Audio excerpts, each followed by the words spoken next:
Make sure to like and follow PSP Network on all social media platforms. PSP Network, it's game day.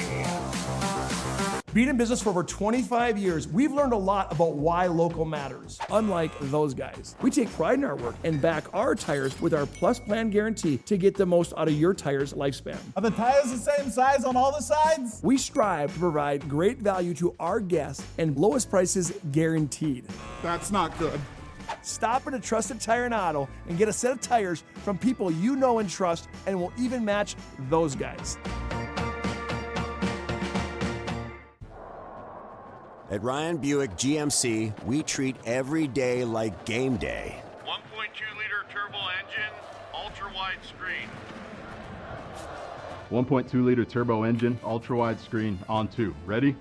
We know how to get you in the right vehicle. Blue Canyon, said hut, hut. From the test drive to the handoff, we make every step easy. This season, start your drive at Ryan Buick GMC. We started with small beginnings. And just like the visionary entrepreneurs we serve, we turned an idea into reality. Today, we give you the power to grow your ideas by building meaningful relationships in the communities we serve. Because it's the same place we started. BNC National Bank, where possibilities begin right here at home. The Jersey Mike's catering box is the easiest way to feed your friends. The hard part is picking your sub.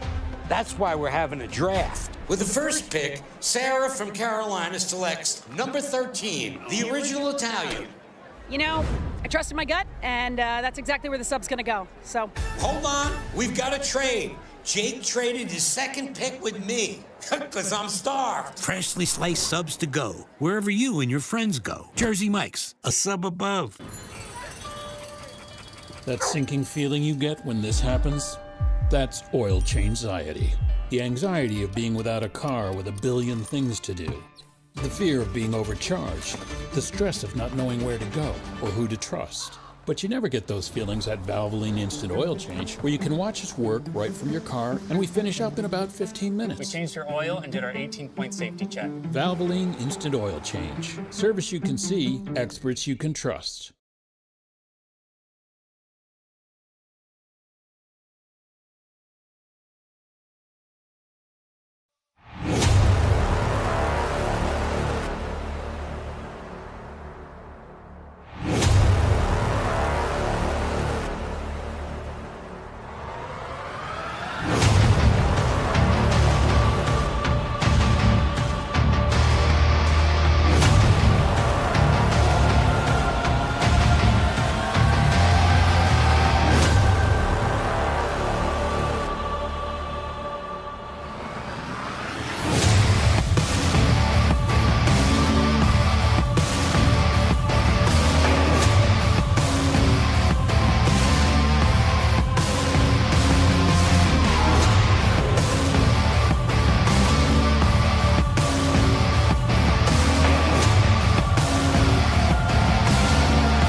Well, the cross-state clash continues here tonight on the PSP Network as we get set to bring you Mandan and Cheyenne, as these teams got their season started last week, as a lot of the West teams were out east, and this time a lot of these teams are out west, and these will be the last couple of games prior to conference play. Hi, good evening, basketball fans. Scott Woodmansey, Cole Higlin with you.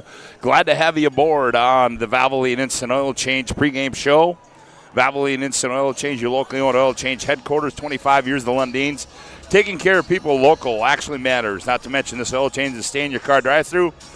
Oil change that is typically performed in 15 minutes or less. It's Valvoline Instant Oil Change. Find them in Bismarck and Minot. Well, our first action for the season, and a long one at that, I must say. And Higgy, I guess welcome back to the PSP Network. Yeah, it's nice to be back. Could have been a little bit of a warmer night for me to walk from that parking lot into here. Hey, it's not that cold out. Wow. It's cold, but it's not that cold out, huh? I mean, you and Domries and Jokum and all these guys, you Arizona guys that now make that your second home. I can understand the cold weather, but I'll tell you what, you're not going to get any sympathy from me if that's what you're looking for. Sounds like you need an invite.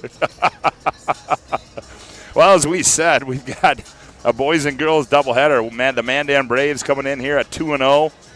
2 big wins last week out of East. West Fargo Cheyenne 0-2 on the season as they dropped a couple. But you never know. I mean, it's a good time to get a look at the other half of the state because, Higgy, guess what? You won't see him again until March. Yeah, and I was talking to Coach Pearrington a little bit. He actually thinks West Fargo Cheyenne's got a good shot at coming out of that 1-2 seed just based on how they've been playing. And the biggest key that he was worried about here is what you saw is the 3-point percentage shooting from the perimeters. They put up 33s against Bismarck High in that game. They lost by 1. They made 10 out of 30. So he's kind of worried about that perimeter defense and how they're going to get back. As you know, Mandan's got some bigs that got to get up and down that court. Yeah, and we'll dive into that a little bit more. But as we take a look real quick at – whoops. All right, bear with me here. We take a look at our girls' standings right now, and those are your – WDA girls standings. There you see Mandan at 2-0, Bismarck High at 2-0, Legacy 1-0, and then all the way down the line, Century out in Gillette, Wyoming got a win last night. So it's early yet, but those standings probably will matter a little bit more once we get to the middle or the end of February. We'll take a time out on our Valvoline Oil Change pregame show. We come back. We'll take a look inside the Braves and the Mustangs. Back with more from Braves Gymnasium after this timeout on the PSP Network. Beginnings. And just like the visionary entrepreneurs we serve, we turned an idea into reality. Today, we give you the power to grow your ideas by building meaningful relationships in the communities we serve. Because it's the same place we started. BNC National Bank, where possibilities begin right here at home.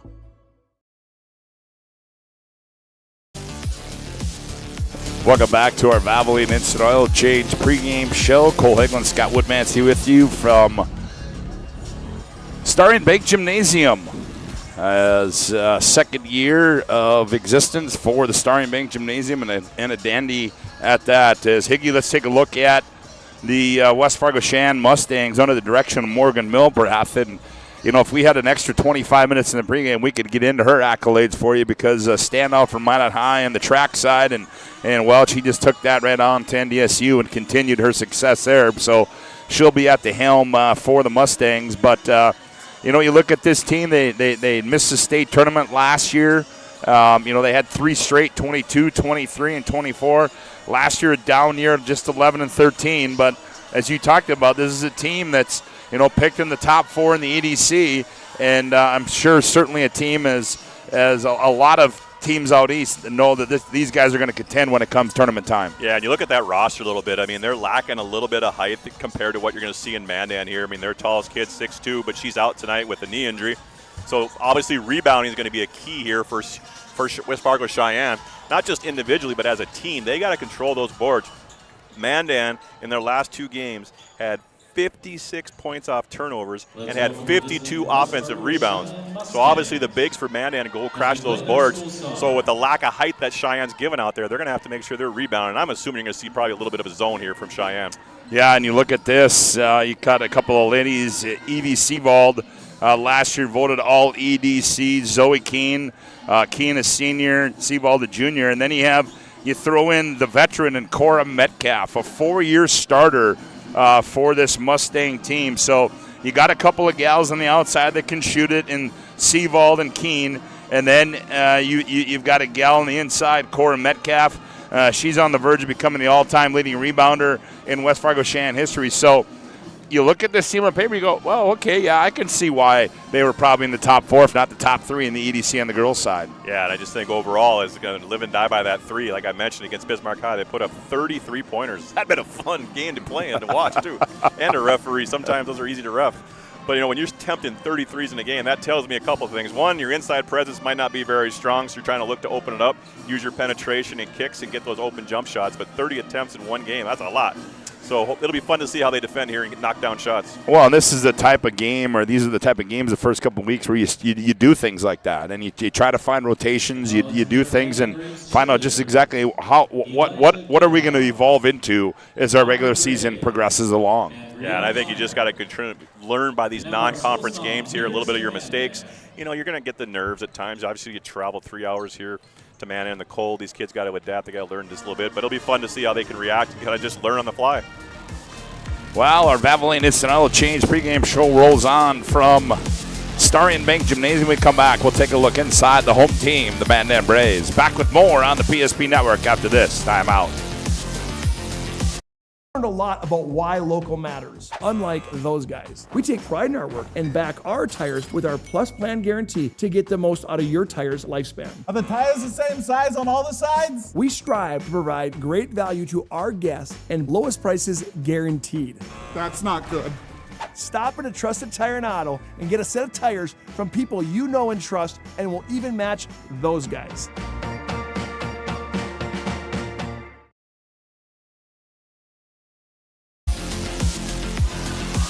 Well, welcome back to our Valvoline Instant Oil Change pregame show from Cheyenne Bank Gymnasium, and I guess I've got to take that back as Cora Metcalf. I talked about her, all-state in volleyball. Well, guess what? She decided not to go and play basketball, so I was wrong. I was looking at the hoopster, and I failed to look at the roster like I probably should have for my first game, but needless to say, there was a few other things going on, but Cora Metcalf not in the lineup, and interesting development. I mean, good for her. Big-time volleyball scholarship, and I guess that's what he's going to focus on. Yeah, and I think that's where just kids got to learn their different roles. As you said, a 4-year starter, who's going to step up and take up that leadership role, both on the court and off the court, and then just the scoring that kind of goes along with it. But, yeah, it'll be interesting to see how they've been able to adapt. They got 2 games under the belt without that 4-year starter, so they're just kids that are going to continue to mature and grow up throughout the season and just be successful. Yeah, well, then we look at the Mandan Braves under their first-year head coach, Tanner Pierenton, former athletic director at St. Mary's, also won a state football championship down in Linton HMB, also assistant coach on the girls team that took 5th. But, this is a team that, made a really good run last year to the state tournament, taken after a 4-year absence there. They ended up taking 4th, lost to Minot in that 3rd-place game. But, boy, they bring some kids back that are young but got a lot of varsity minutes last year. And you look at the girls coming back, and they're like, well, none of them are in double figures. Well, they didn't have to be because they had some pretty consistent scoring. Yeah, and when Coach Pierenton watches some of the highlights, every 4 minutes he's rotating kids in because he's so deep. So he can afford to kind of press a little bit, get a little tired legs. They're going to know they're going to come out in 4 minutes. They're kind of keeping the bigs, rotating them in for additional minutes. But I think what's going to be interesting to see is it's the first year for Coach Pierenton. And these, like you said, these kids got a lot of experience, had that 4th-place finish up at state. But at the end of the day, how well they're going to gel with that high-low offense. They got 2 big players in Allie Reiner and Anna Bugby, both doing 18 and a half a game for Anna Bugby and 12 and a half for Allie Reiner, both at high-low. And I see Allie Reiner lives around the corner for me in the neighborhood, and I see her at the hoop all the time, and Dad out there working on that jump shot. And as a freshman, getting some minutes here as a 6'1 freshman, nice to see her the opportunity to kind of just get some experience here. Well, and then you look at Bugby, too, watching her out here warming up. She was a young lady that showed some presence last year in giving McKenna Johnson the rest that she needed. Obviously, there's a key loss. Zaya Grable, also Harper Harris, 3 key losses there for Mandan. But, boy, Anna Bugby, you can tell she worked a little bit in the offseason. I mean, it looks like she got stronger, thinned out a little bit, and boy, she's made her presence known in the first couple of games. And that's what I was just going to say. She's really matured. Her body has matured. She's filling out, like you mentioned, kind of getting a little bit of strength underneath her as just be able to get up and down the court. But here's a key stat for her: 34 rebounds in 2 games. Now, some of those games were blowouts, obviously, out in the East when they were playing, but the 34 rebounds, 21 of those are offensive rebounds. So you better find where she's at in the paint there and keep her off those offensive rebounds. Yeah, well, the Mandan girls receiving votes in the most recent AA girls basketball poll. Obviously, Minot in at 1, Horse at 2, your defending state champions. Century in at 3 now. At the time they hadn't played a game, now they're 1-0. Fargo Davies and then Fargo Shanley, another young group. And I'm just anxious to see this Mandan team play. I mean, they got a lot of youth in the starting lineup tonight, but that's where you're going to get some experience. As let's take a look coming up what we got going on the PSP Network. Well, there you see it. You want to watch basketball? Well, we've got it all for you. Cheyenne and Mandan here tonight. Trinity in town to take on St. Mary's. Fargo Shanley out in Dickinson, and then we've got the semifinals of the Ned Rose tourney. You can find that all right here on the PSP Network. And then tomorrow, we're back in action up at St. Mary's as the boys will do battle as Shanley and St. Mary's will go at it. There you see the finals of the Ned Rose tournament, and then Grand Forks Central and Minot North, and Cheyenne and Minot. All that coming up right here on the PSP Network. Be sure to like and follow us on all of our social media platforms. As we got a whole slate of basketball for you lined up coming up this winter, leading us into March and in the tournament times. And we're looking forward to bringing all that action to you. And it starts for the Bismarck crew here tonight over in Mandan. As I know, the Minot guys have been going. So stay tuned to the PSP Network, and we'll take you all the way through December, January, February, and into the state tournament time. Again, you're listening to our Valvoline Instant Oil Change pregame show. Locally owned oil change headquarters, 25 years of the Lundins, taking care of people. Local, actually manners, not to mention this oil change is a stay-in-your-car drive-through oil change that is typically performed in 15 minutes or less. Find them in Minot and Bismarck. It's Valvoline Instant Oil Change. Well, we are going to bring you the national anthem, and then we will have the starting lineups in the opening tip. Ladies and gentlemen, our national anthem, as we do each and every time on the PSP Network.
Well, there you have the national anthem as we are ready to meet the starters, and they'll go like this. First of all, for the visitor on the scoreboard, the Mustangs from West Fargo, Cheyenne. They'll go like this. At one guard will be Callan Fager, right? Callan Fager, she's 6 foot and a senior. At another guard will be Sabrina Staub. She's 5'7" and a senior. At the forward spot will be Idria Roller. She's 5'11" and a junior. And another guard spot will be Evie Sebald, 5'8" and a junior. And at another forward spot will be Zoe Keene. She's 5'8" and a senior. Their head coach is Morgan Milbrath. Well, for the Mandan Braves, as they play the hype video here tonight, as all the girls watching themselves up on the video board, probably the first time that they've witnessed this video after they made it. But they'll go like this, and it's going to be a young starting group. At one guard will be Sierra Gustafson. She's 5'5" and a sophomore. The other guard will be Hadley Harris. She's 5'4" and a sophomore. At one forward spot will be Kimmy McAllister, 5'9" and a senior. And the other forward spot will be Allie Reiner, 6'1" and a freshman. And in the middle will be Anna Bugby. She's 6'2" and a sophomore. Their head coach is Tanner Purinton. It'll be Gustafson, Harris, McAllister, Reiner, Bugby for the Braves. It'll be Keene, Staub, Roller, Seavold, and Fager for the Mustangs. As we mentioned, you talked about Metcalf not going out. A couple young ladies, that contributed last year for Mandan, Higgy, Sarah Heldrop, Anna Lyles, and Maddie Schwinn all decided not to come out for basketball this year. Yeah, it's always difficult that senior year. You put that much time and effort for all those youth basketball tournaments, get through middle school, high school, and then just sometimes priorities change, personalities change. Obviously, there's been some coaching changes associated with it. Hopefully, they made the right decision. Don't look back on it 20 years from now and say the what ifs. So you always wonder about that when you're 18 years old, 17. Yep. Well, the Mandan Braves have been introduced on the scoreboard. We want to thank you for tuning in to our Valvoline Instant Oil Change pregame show as we are about ready for some basketball here in Mandan. Mustangs come out in their royal blue Jordan uniforms, orange trim. Mandan comes out in their home whites, black numbers. Bugby will go up against Fager.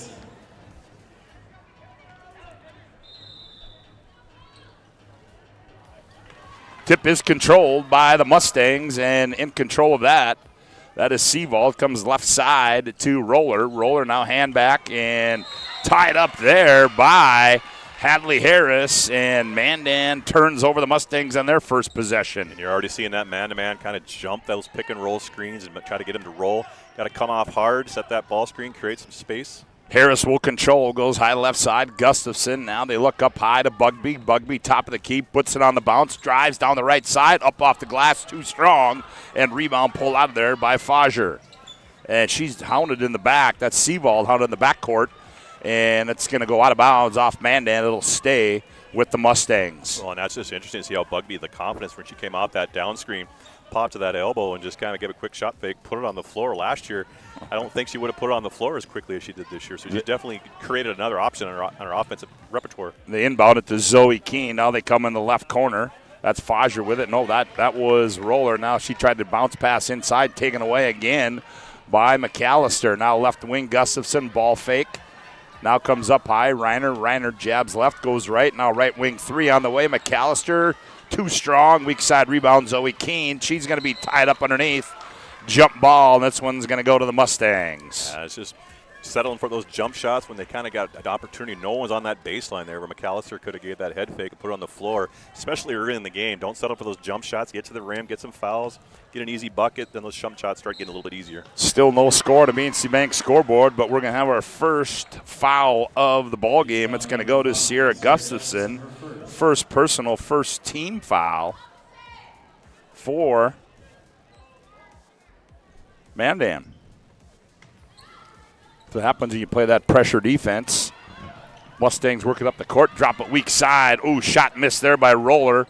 Rebound comes down to the Mandan Braves. Now Gustafson, now back to Hadley Harris, who controls in the front court on the bounce. Ooh, right through the hands of McAllister. Another turnover. We'll go back the other way. Today's game brought to you in part by the UPS store located in South Broadway and Minot. They're open Monday through Friday, 8:30 to 7, Saturday, 8:30 to 3. UPS store located in the Marketplace Foods Plaza for all your packing and shipping needs. And you know how this full court press here they kind of put it, it's not necessarily always to get steals. It's just run that shot clock down. Yep. So when they get across half court, speed them up a little bit.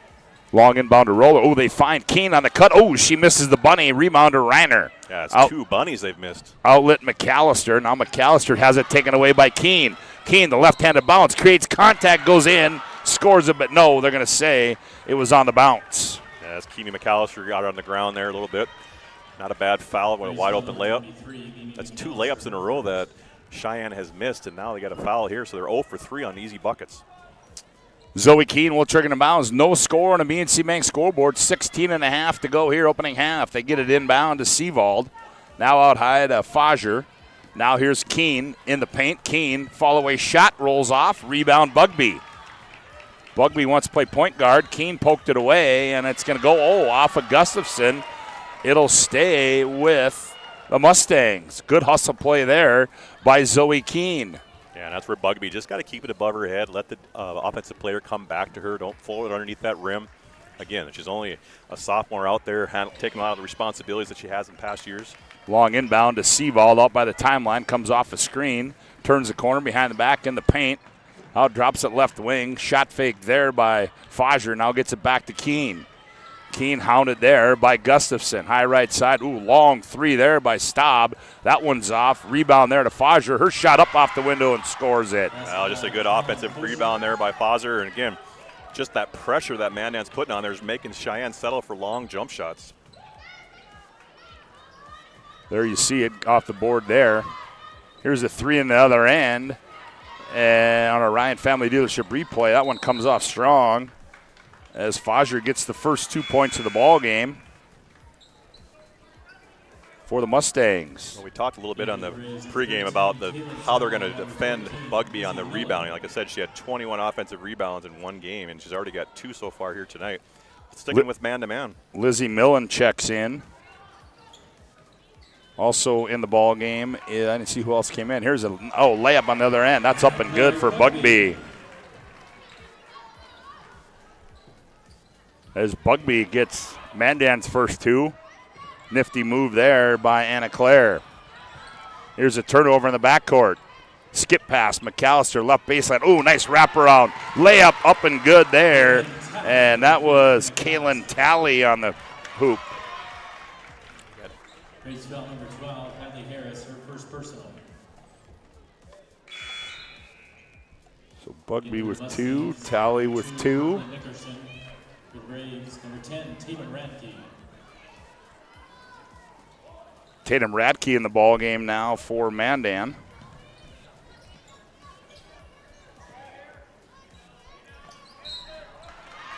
We're going to get a foul. Yeah, Anna Bugby out beyond the three-point line, dropping her hands below her waist. Doesn't need to do that. Back up, use your length. Don't need the fouls, 19-9 away from that rim. Use your fouls in the paint and be smart. 3 team fouls. Is that 4 or 3? 4. I didn't miss the last. Who's the last one on? Hadley Harris. There's a 3 from the right side. It's up and good there by Sabrina Staub. All right, we'll get caught up. Got to get in a new environment here, Higgy. Radke controls, goes high left side to Milan. McAllister in the paint, shot too strong. That's Millen, I stand corrected. Here's Radke with it. Now they go Bugby left block. She turns, faces up. Tough shot and scored it. Yeah, Bugby's got 4 in the game and just a nice fall away there. Her maturity that she's gone from last year to this year, you can just see the confidence in her shooting. Nice move there on a Ryan Family Dealership replay. We talked about in the pregame how Cheyenne likes to shoot the three-pointer, and you're seeing that today. Ooh, and through the hands there of Bugby out of bounds, and we're going to get a substitution here for the Mustangs. Ella Froning in the ball game. Also checking in. Oh, here's a steal in the backcourt. Radke on the baseline, shot up and good. No, that's Radke. And that's one thing you're going to see from both teams. They play a lot of players, about 8-9 on the roster. They keep rotating in, keeping fresh legs. 8-5 on our BNC. Here's another steal there. Taken away by Talley. Talley back the other way. Hands off to Radke. Radke, the junior. Now here's Talley to the sophomore down low. Bugby bump, scored and won. Just a nice catch and not travel. She got a little bit bumped while she was floating to the rim there and took a little hip check in there, and she's able to catch it, keep her feet, and finish without shooting it over the backboard. For last year, I think that coordination really has developed. I'm impressed with her maturity this year. Who got that foul? I didn't see who. Holzer, nope. Oh, there it is up top there. That one went on Fajer.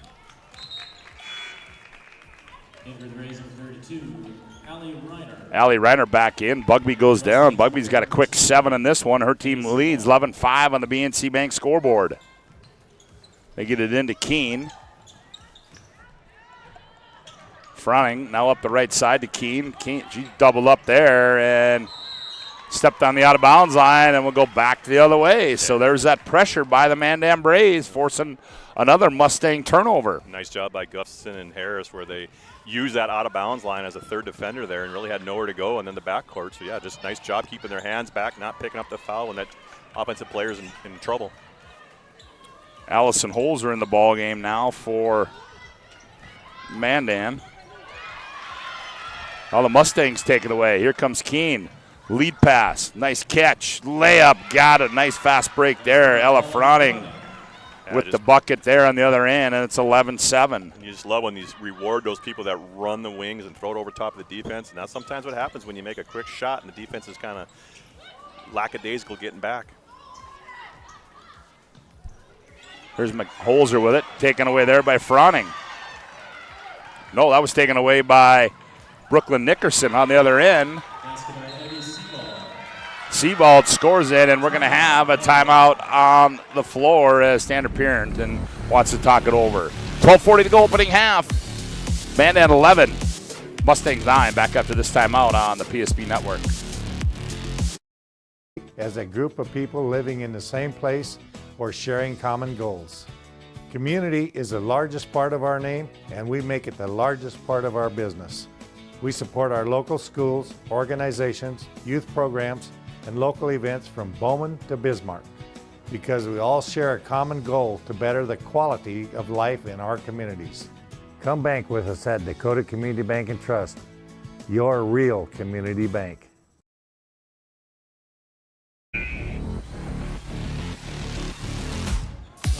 Today's game brought to you in part by Farstead Oil. Contact Farstead Oil today to find out how their skilled sales team can help you achieve your wholesale fuel, mobile lubricants, and DEF needs. Proudly serving North Dakota, Montana, and western Minnesota since 1938 and committed to outstanding customer service and reliability. Farstead Oil. Back the other way comes Mandan. McAllister. Around the wheel they go. Gustafson. One bounce, nowhere to go. Now Harris. Ooh, a deep three for Hadley. That comes off the front iron and into the hands there of Fronting. Now it's the first time Cheyenne went to zone out of that timeout. Zoe Keene, nice dump pass, weak side roller. Her jump shot rolls off, and ball's loose. And we're going to get a jump ball down low as roller was tied up. And Coach Perrington called a timeout there as they kind of had a 6-0 run Cheyenne did against Mandan and put Bugby right back in, and now you're going to see her go right back to that offense. So they mixed it up. They went zone out of a timeout, and they're still staying in that zone, now back to man-to-man. Here's McAllister up high, Bugby. Bugby turns, fires, three, too strong, rebound long, comes to Ella Fronting. Fronting puts it on the floor. She's going to play point guard. Now the other way, has it poked away by Gustafson into the hands of Bugby. I'm trying to keep track of turnovers here for Cheyenne. Now Gustafson back with it, goes left wing. And now that one's poked out of bounds, and it's going to be off Mandan. And we'll go back the other way. BNC National Bank with location throughout North Dakota, Minnesota, Arizona. BNC National Bank provides you with the banking and wealth management service for your business and family. Visit BNC Bank online today at bnc.bank. And another turnover there as Sebald tried to dump it weak side to Roller. She lost it out of bounds and go back the other way. And that's what happens. Tally back in now for Mandan. And that's what happens with that defense. They're speeding them up. They kind of get them out of sorts a little bit. And then they get a little too deep, not sure what to do, and try to create something where they either jump stop, dribble it back out, reset. Here's Reiner, top of the key, looks down low. Bugby. Bugby turns, little jump hook. That one comes off strong. Rebound pulled out of there by Roller. And taken away. Here's Bugby from about 12. That one comes off. Reiner, the weak side rebound. Her shot is short, and it's going to be out of bounds and go the other way. Yeah, they're getting a lot of second opportunities on those offensive rebounds. Just got to knock them down. Crashing the boards, as you saw down there. Was 4 Mandan girls in the paint crashing the offensive board. If they can get that defensive rebound, Cheyenne, they're going to have the odds on the offensive end. That's what you got to do there. You get it to the middle of the court, and then you find the wing coming up the left side, which they did to Zoe Keene. Here's Keene in the right corner on the pass from Sebald. Now up high they go. That's stopped. She's going to fire for 3, and she rattles another one home. That's stopped. Second 3 here, 6 in the ball game. Leading scorer for Cheyenne is now it's a 1-point lead by Cheyenne. They lead at 12-11. Down low, Reiner. Reiner spins baseline. Tough shot comes off. Gets her own rebound. Putback's up and good. Just stayed consistent with it. Missed the first one. Stayed active. Stayed low. Kept the ball high when she got the rebound. And then we're going to get a foul in the backcourt. I believe that's going to go against Allie Reiner, if I'm not mistaken. No, I think it's McAllister. Oh, it is McAllister. Okay, her second. She's going to have to come out of the ball game. And that's what this full court press does sometimes. You kind of get a little active and you reach a little bit. And now you got two. You got to play smart with 10 minutes left in this first half. Seaval brings it in the front court, dumps the left side to Fajer. Now they hand it off to Seavald. Seavald hounded there by Harris. Seavald gets in the paint. Tough shot. Off balance, score it. Oh, nifty play there. Wow, Seavald was able to just control her speed. She went fast, slowed down with her 2 steps and finished and kind of got the defense to slide by. See that on our Ryan Family Leadership replay. Here's Bugby, top of the key. Bugby down the right side. Fall away shot comes off. Rebound weak side to Seavald. Baseball pass the other way to Keene. Keene, jumper on the baseline. Tough shot, rolls off. Weak side rebound. Pulled out of there by Millen. Left wing 3, Harris. That one's short. Reiner underneath on the weak side. Can't hang on to it and taken away there. Now poked back away. Run down by Harris. Left side 3. That one misses everything there by Millen, and it's been a interesting last 30 seconds as you got a 6'2 kid, a 6'1 kid on those posts, and we're shooting 3-pointers and not even touching rim. So at some point we got to slow down a little bit, work the ball inside, get advantage of that opportunity, but got you the lead to begin this game. 14-13, Mustangs lead it by 1 on the BNC Bank scoreboard. Ooh, tough shot on the baseline there by Staub, but she's going to be bodied, and she will go to the Serve Pro free throw line. And that's the first foul on Radke. So to the Serve Pro free throw line goes Sabrina Staub. Free throw up and good by Sabrina. Makes it 15-13, Mustangs by a deuce. Second one's up. Make it 3 as that gives her 8 points and 16-13. Yeah, Mandan just got to settle down here, run an offense, take advantage of that post play that they have, an opportunity. Now Bugby's out of the game here now, so looking for Reiner an opportunity to score here. Here's Radke, baseline left. Tough shot comes off. Reiner the rebound, a putback, and she's going to be fouled. But what I like that play there is Radke put it on the floor, created a high percentage shot. Even though she missed it, it gave Reiner an opportunity to get an offensive rebound and now going to the free throw line. There you see it on our Ryan Family Leadership replay. Good position there by Reiner. As Allie toes the Serve Pro free throw line, sets and delivers, shots up and good. 50 years, Ryan's been a trusted name for car buyers in western North Dakota. Shop their entire inventory at driveryan.com or visit one of their 5 locations in Minot and Williston. That's Ryan Family Leadership as Reiner gets them both. She's got 4, and Mandan back to within 1. Ooh, Staub falls down trying to find Got kids all over the floor. Adria Roller. Bodies all over the place. They're going to say it's off Mandan. 8:55 to go, opening half on the BNC Bank scoreboard. The Mustangs on the road lead the Mandan Braves by 1 at 16-15. They inbound at Seavald. Little teardrop shot comes off and rebound to Gustafson now behind the back there by Talley. Nifty ball handling there. Here's Sierra on the high left side. Now they go top of the key to Holzer. Holzer gets it back to Millen, and Millen's shot comes off. Zoe Keene the rebound. Here's Staub. And she's going to be fouled. I believe that's on Millen, her first.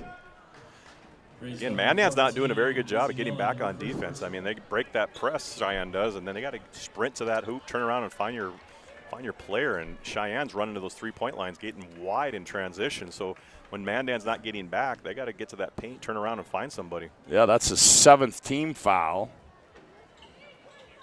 So the bonus is no good by Staub, rebounded by Reiner.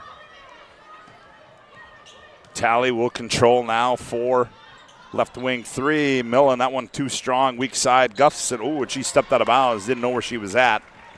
And we'll go back the other way. Today's game brought to you in part by Planet Pizza, the best pizza on the planet. It's Planet Pizza. They've been around for over 25 years. They have the largest laser tag playground in the region, a giant lunch buffet, and they deliver. Call now, 701-852-1700. Reminder, we will have our Jerome's Collision Center halftime show coming up. Seawald in the front court. Drops it off to Fager. Fager in the paint. Shot short. Rebound. Loose ball taken out of there and taken back there by Seawald. Now comes out high to Zoe Keene. Now back Seawald left wing. Shot fake goes baseline. Kicks in the right corner. Here's a 3 on the way. Now Keene top of the key. Gustafson ties her up. Here's Staub. Right side 3. That one too strong. Long rebound to Gustafson. Sierra's going to run up the floor for Mandan. Cheyenne had 3 opportunities to pull the trigger there, and they were kind of hesitant to shoot. So I don't know if Coach Milbreath talked about working it inside, but then they finally let it go.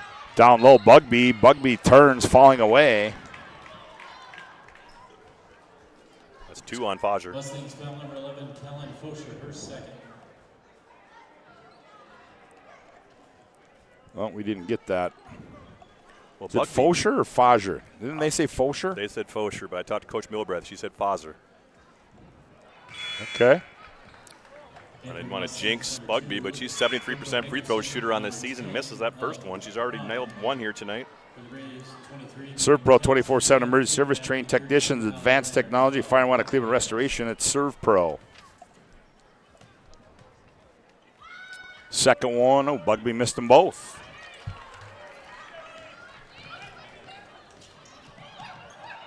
Pressure, ball thrown out of bounds. They're going to say it's off Mandan as they bottled up Brooklyn Nickerson. And Mandan's just pushing them to the sideline, letting them kind of go, and then as soon as they cross half court, they're using it as an extra defender, and they just come rotating, trying to get him to spin. Their back turned.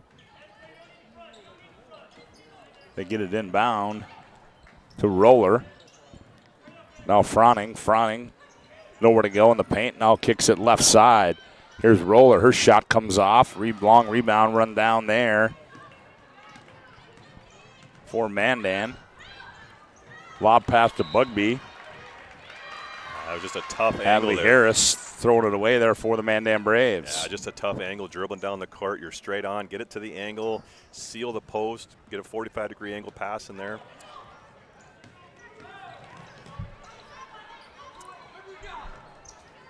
Here's a turnover. McAllister on the other end, up off the glass and scored it. That's Keenan McAllister's first points here tonight. Had a little foul trouble early. There you see the turnover. And on the other end, we're going to have a Mustangs timeout. 6:40 to go, opening half of play. Mandan 17, Mustangs 16. Back after this timeout on the PSP Network.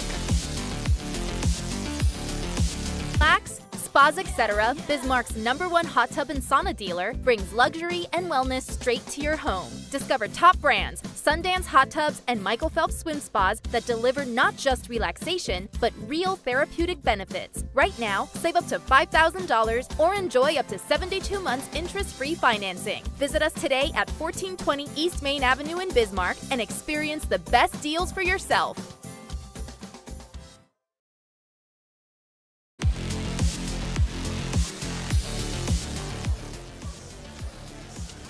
Today's game brought to you in part by Bones Barbecue Sauce, a true North Dakota original, created and bottled right here in North Dakota. This premium barbecue sauce is perfect on anything from ribs to burgers to veggies. Find it today at your local grocery store, Cashwise Marketplace, and Family Fare. That's Bones Barbecue Sauce.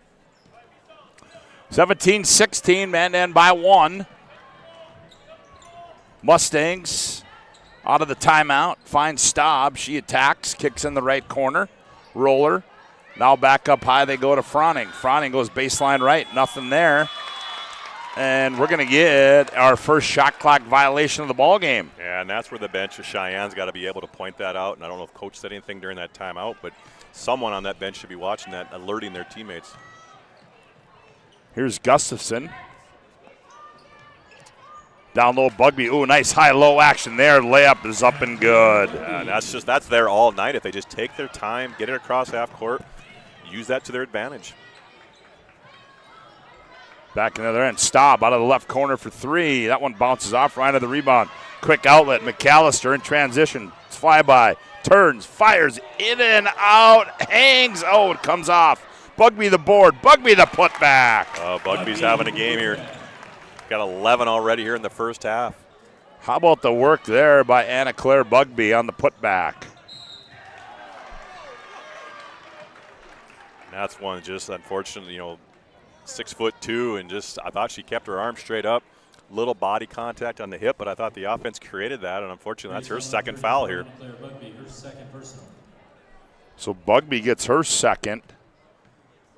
So to the line, the Serve Pro free throw line for the Mustangs is Ella Froning. The Mustangs, number 11, Callan Kosher. For the Braves, number 10, Tatum Radke, 13. Well, you got Bugby, who's got 50% of the points here for Mandan tonight. 11 out of their 21 points, just picked up her second. You got to make a decision as to how long you're going to hold her out. Cuts it to 3 at 21-18. You need her for the whole second half. When I played, you got 2 in the first half. You sat. But unfortunately, with her offensive and defensive ability here, we got to make a decision. Is you're going to probably put her back in about a minute sitting out and then take her out the last 3. Here's McAllister, top of the key, left corner. 3 ball. Radke comes off. Tally the rebound. She's got nowhere to go and taken away, and it's going to be tied up. Jump ball. And it's going to go to the Mustangs. Well, he's got Makimi McAllister in there. She's got 2 fouls, too. Obviously, the full court press is where they're at. She's got to remain smart. If she picks up a third, now we're going to have their 2 key offensive players in foul trouble. So we got to be smart here. Oh, that was an over and back violation, was it not? Couldn't tell if she had all 2 smart. She looked like she straddled it to me. Okay. Here's Radke on the right wing, looks down low. Reiner, oh, nice seal layup, got it. Oh, what a great move there, and a great recognition play by the Mandan Braves, and Reiner gets 2 more. Nice pass, Staub in the corner. Now they go back up high, left side. Here's Nickerson. Her shot comes off long. Rebound run down there by Millen. Millen backs it out, now finds Tally on the trail. Tally. This is where they got to get reset. Tally attacks, scoop to the hoop, layup, got it. Kaylin Tally on a nifty play there. We'll see if we can take a look at that on our Ryan Family Dealership replay. A little shake and bake move there. She scored it, and then on the other end, we're going to have a blocking foul on the other end. That one's going to go against Tally. Yeah, so she scored on one end and got excited and picked up another one. But as we see subs coming in, Bugby's coming back. Coach Purinton's going to bring her back in with 2 fouls. I anticipate her only coming in for about a minute, maybe a minute and a half. She can play smart. She can't afford to get 3. Zoe Keene tells the Serve Pro free throw line again. Our Jerome's Collision Center halftime show. Accident happened. It's part of life. At Jerome's, our goal is to help get your car and your life back on the road, both literally and metaphorically. It's a goal that forces us to do more than fix your vehicle. We've been doing it since 1975. Call them now, 718-525-5126 to schedule your collision repair and other service. Zoe Keene steps to the Serve Pro free throw line and knocks them both down. 25-20, Mandan by 5.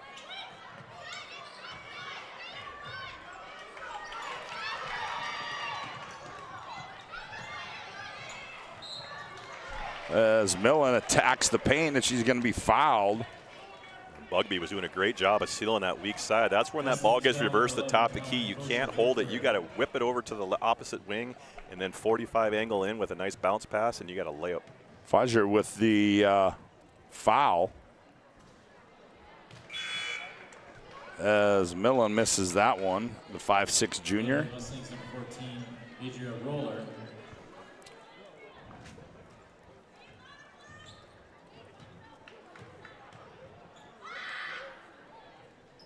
Second one back iron and rolls around and goes in for Lizzie. Millen shooting 50% on the season and makes 1 of 2 here at the line.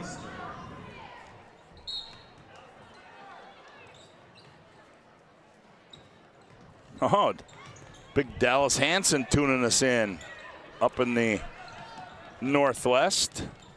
Looks like he's all cozied up.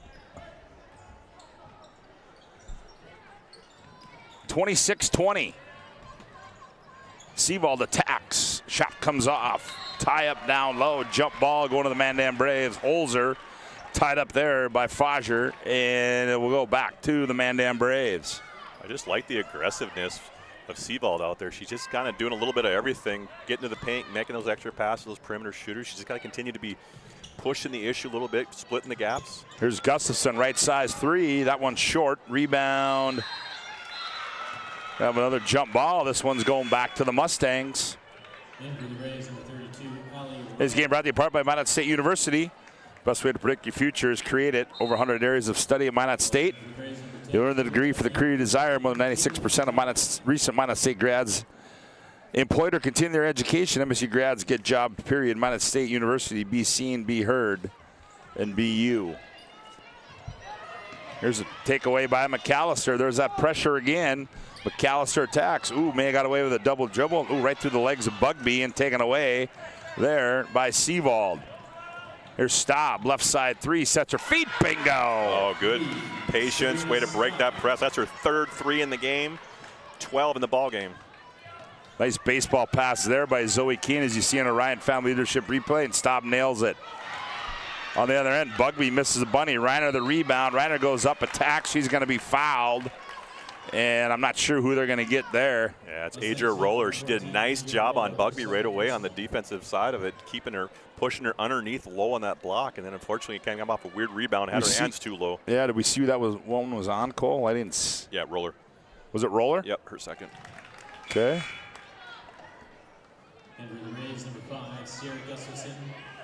Reiner knocks that one down. She will have one more, makes it 27-23 Mandan.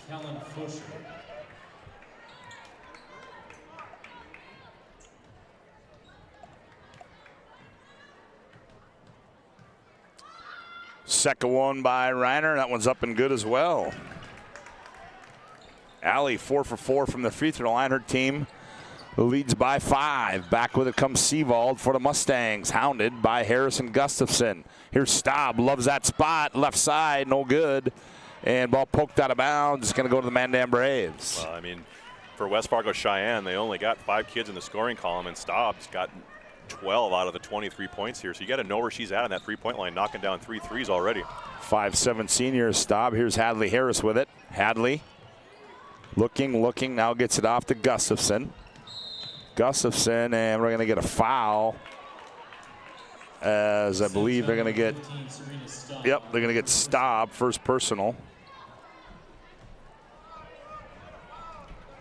So we mentioned it earlier about foul trouble. You got Keene McAllister with 2, and you got Bugby with 2, with 2.5 to go here. You're going to go maybe 30 seconds, maybe 45, and then probably pull them out. There's Bugby right down Broadway, layup, got it. That was too easy for Anna Bugby. Yeah, did a nice job there, controlled. That Gustafson, I believe, her second. Nope, that's Hadley Harris. Braves foul number 12, Hadley Harris, her second. That's what that pressure defense does to you. Tonight's game brought to you in part by Northern Plains Heating and Air. There's no other choice to steal your heating and air game other than Northern Plains Heating and Air. Call Dylan today, 222-2155, to make sure your furnace is ready for the winter months ahead. New installation upgrades and all your furnace and AC needs. Again, call Dylan at 222-2155. Zoe Keene missed that one, made 2 already, 2 for 2 from the free throw line, now 2 for 3. Zoe Keene missed that one? Yep. Averaging 9 a game, got 2 here so far in the first half, all from the free throw line. Zoe's second one's up and good. She's 3 for 4, as Higgy said. 30-24, 6-point lead for Mandan. 2:17 to go in the opening half. Here's Reiner, top of the key. Reiner lobs down low. Bugby, ooh, tough pass together there. Goes out of bounds, and it'll go back to the Mustangs. Well, that's where Millen's standing on the opposite wing there. She's got to say double team and just let her know that that defensive player's coming, so that high post knows to swing it. Ooh, baseball pass. And they're going to say it was tipped. Roller tipped that one on the baseball pass, so Mandan will get the ball. Thought maybe we're doing a little Christian Laettner throwing the length of the court there. Yeah, how about that, huh? Tally controls, now enters it inside to Millen. Now they go left wing. Gustafson on the bounce, gets in the paint, scoop to the hoop, high, scored and one. Yeah. Oh, what a play. Nice. Sierra Gustafson, the hoop, the harm, and she'll go to the Serve Pro free throw line. And that's what Bugby does, is she's going to seal up that paint, so you got to stay put as the guard comes down the middle of that paint. You can't help off of Bugby because they're going to make the extra pass, and so she stayed put and gave her Gustafson an opportunity to get to that rim, get a three-point play. There you saw it on our Ryan Family Dealership replay. Gustafson at the stripe converts the three-point play and has extended that lead to 9 at 33-24. Here come the Mustangs. Seavold. Down low they go. Roller. Roller goes baseline, kicks it out high to Keene. Keene attacks. Nope, we're going to get a hold. And is that going to go? Who's that going to go on? Gustafson. That'll be her second. Yeah, Mandan's got a lot of girls with 2 fouls. They yeah. to keep their hands back up. Well, that Higgy, that's what happens when you play that way, man. Yeah. I mean, it's, you know, you play that way, and there's a lot of positive to it, but then there's also the negative to it. I still remember when I was in high school, we got in where we were pressing and foul, and the next day at practice, we had to play the whole practice with our hands behind our back. So How was that? It wasn't fun. But you didn't do it very often in the games again, so you'd have to do it again. So we learned our lesson. Zoe Keene is making a living at the free throw line. She's 5 of 6 right now in the first half of the free throw line.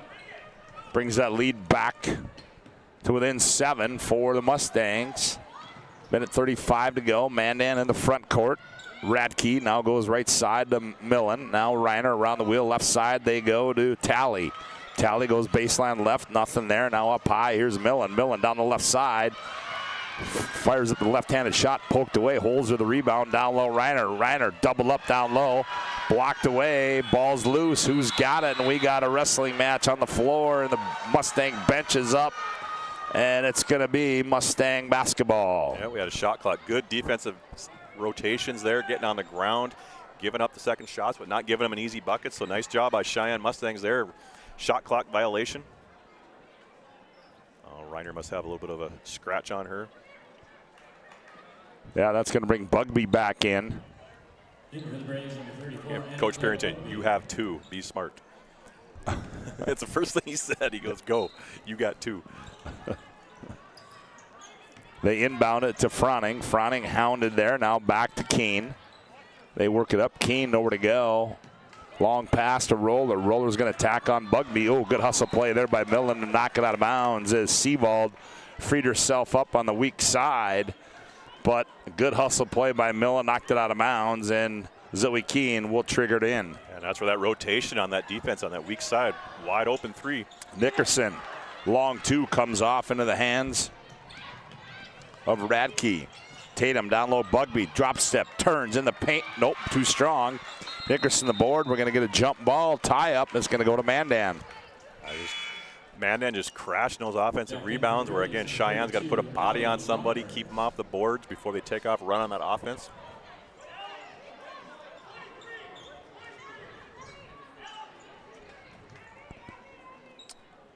.3 to play. Opening half, 33-26. Inbound to Reiner. One bounce, did her no good. Here's the 3 ball there by Tally, too strong. Rebound comes down to Seavold. Finds Zoe Keene, middle of the floor now. She kicks left wing, stepping into a long 3. Froning, that one comes off. Rebound into the hands of Radke. Yeah, she teed that one up as she was crossing half court. Had her feet set, it looked good. Radke back the other way for Mandan as they could play for 1. Not much of a differential between the game and the shot clock. Millen up high, they go to Holzer. Holzer has it poked away, now back to Tally. Tally sets. Now they come to Radke. 6 to shoot. Radke, right wing. Here's Tally. Tally in the paint.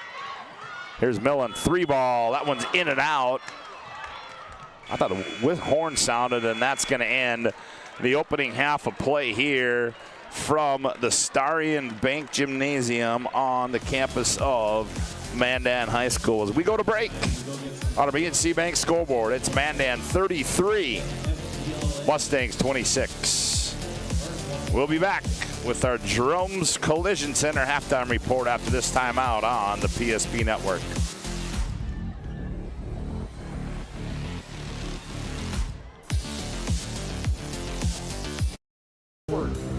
proudly brought to you by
Make sure to like and follow PSP Network on all social media platforms.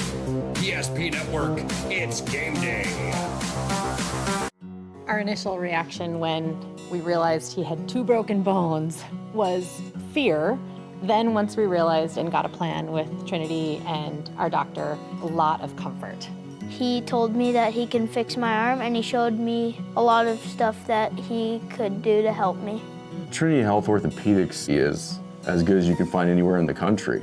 A lot of us take pride in that, and that's why we stay here and we keep doing what we do. Trinity Health, making more possible. Every football fan has their Sunday routine. Maybe it's setting your lineup, firing up the grill, or claiming your spot on the couch. But the center of every Sunday is the drive. The morning drive home before kickoff.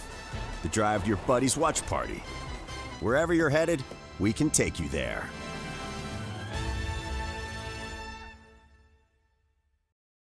When facing disaster, it's not just the things we lose, but the memories. But there's hope. ServPro, with decades of experience in Minot and Bismarck, is always ready. Our certified professionals don't just restore homes, they rebuild lives. Because to us, you're not just a client, you're family.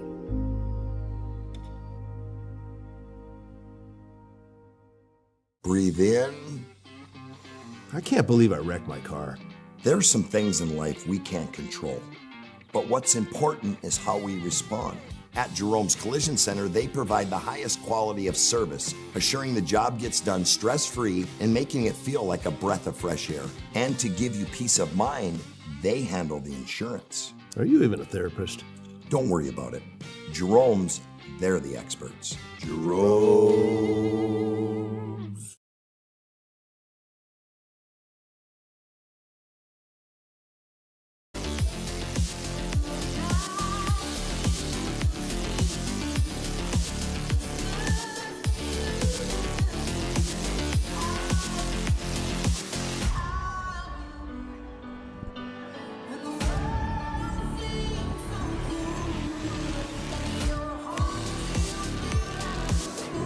Welcome back to our Jones Collision halftime report as 33-26, and we're going to try to see what we've what happened here is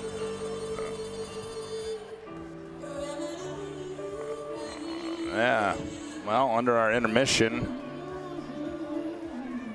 we're not getting any video, but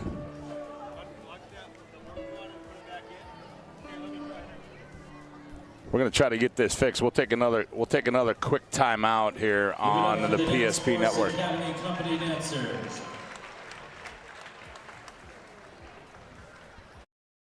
Is proudly brought to you by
Welcome back to our Jones Collision intermission report. We apologize for the technical delays, but again, it is game number 1 for the Bismarck crew here.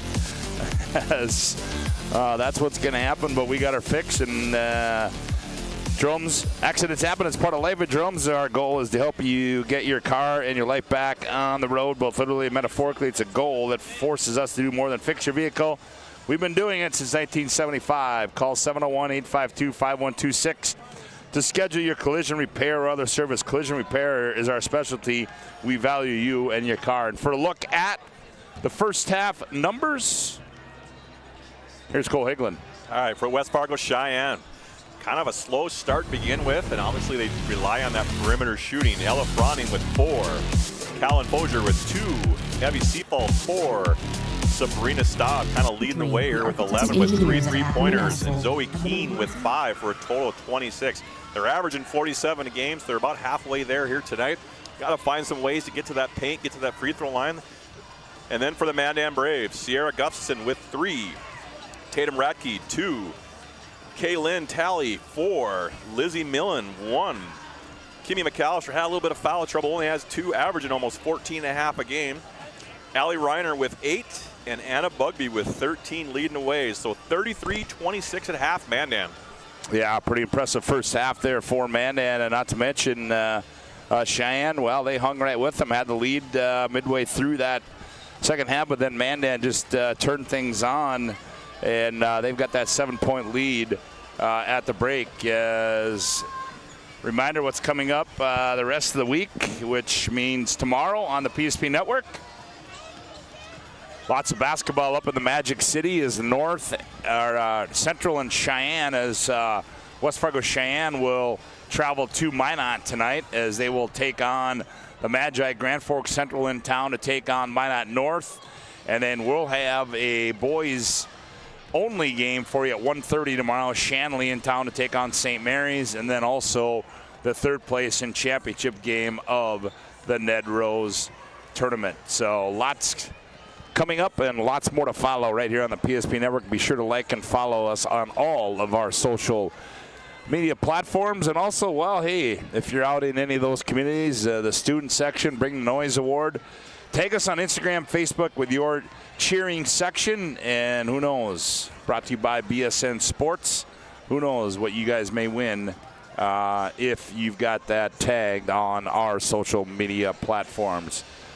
We'll take our final timeout on our Jerome's Collision halftime report. We come back the second half. Mandan, West Fargo, Cheyenne, back after this timeout on the PSP Network.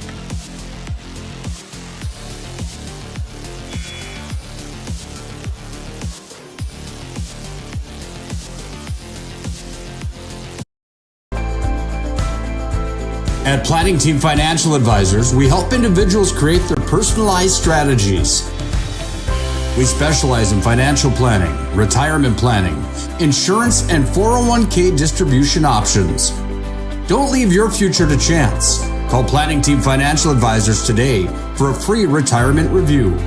Planning Team Financial Advisors, your plan, your future, your team.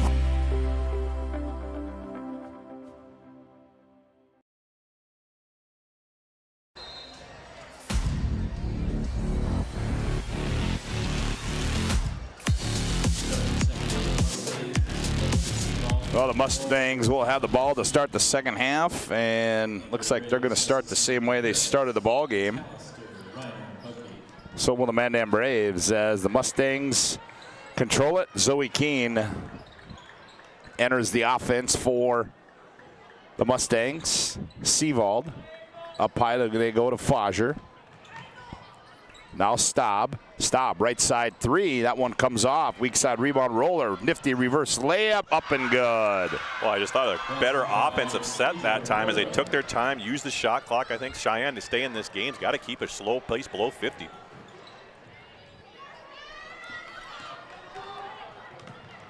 Back the other way, Mandan turn it over. Left side three, Staub, but that one's short. Rebound comes out of there to Fager, and what are we going to have here now? 34, and Claire Bucky, her third. That's her third? I didn't realize. Okay, I mean, I knew she had two the first half, but I didn't think she was. That was on Bugby? Okay. Yeah, I thought she was away from the play. Long inbound. Yep, that's an over and back violation there as Seavold went in the backcourt as they'd already established it in the front court. Trying to see what the officials are. Yeah. Today's game brought to you in part by Val Cyclery, locally owned and operated in downtown Minot since 1960. They have a full line of e-bikes that they service in their shop, sharpening center for knives, scissors, chainsaw blades, and more. Fitness center with treadmills, ellipticals, and recumbents. Boy, you can do it all at Val Cyclery. Here's McAllister now for Mandan. Down low, Bugby backs in, spins baseline, a little jump hook, too strong. Weak side rebound into the hands of Adria Roller. Here's a skip pass, Keene, left corner three on the way. That one too strong. Run down there by Roller again. Here's Seavold in the paint. She turns, fires. That one comes off. Tipped out of there. Staub runs it down. Ball's loose. Body's on the floor. Roller can't control it. Now she does. Now Seavold runs it down. Now West Fargo Cheyenne out of all sorts here. Roller attacks with the left hand, loses the basketball into the hands of Gustafson. She better be careful. Now gets it off to Harris. Here comes Hadley in the front court. Tried to find Reiner on the diagonal pass, tipped away into the hands of Seavold, and a bump there by Gustafson, her third. Yeah, Cheyenne's had 4 good offensive possessions down here. Unfortunately, hasn't been able to convert. They're moving the ball well. They're making the extra pass. They're getting the offensive rebounds. They just got to be pulled out, use that shot clock, as I mentioned earlier. You know, they don't want to get into a track meet with Mandan. That's kind of to their advantage. 33-28, Mustangs with the only 2 of the second half so far. In the paint, Fager now back out Staub. Now they go left corner to Seavold. Shot fake, Seavold. Evie out of bounds, gets in the paint, jump stop, kicks, Staub, sets her feet, fires for 3. That one too strong. That was good offense. Rebound by Bugby on the weak side. Gets it off to Mimi McAllister, brings in the front court between the rings. On the bounce, now goes Right side to Radke. Radke pulls up from 17 and buries it. Yeah, just a nice little mid-range pull-up under control. Didn't get too deep. Got 4 in the ball game. 35-28. Here's that pressure in the backcourt. Seabald. And Seabald's going to turn it over. They wanted a foul, and they didn't get it. Yeah, Coach Bilbreth was trying to get a push. Yeah, Yep. yeah, she was. They kept their arms vertical, but sometimes you get that knee slide in a little bit. But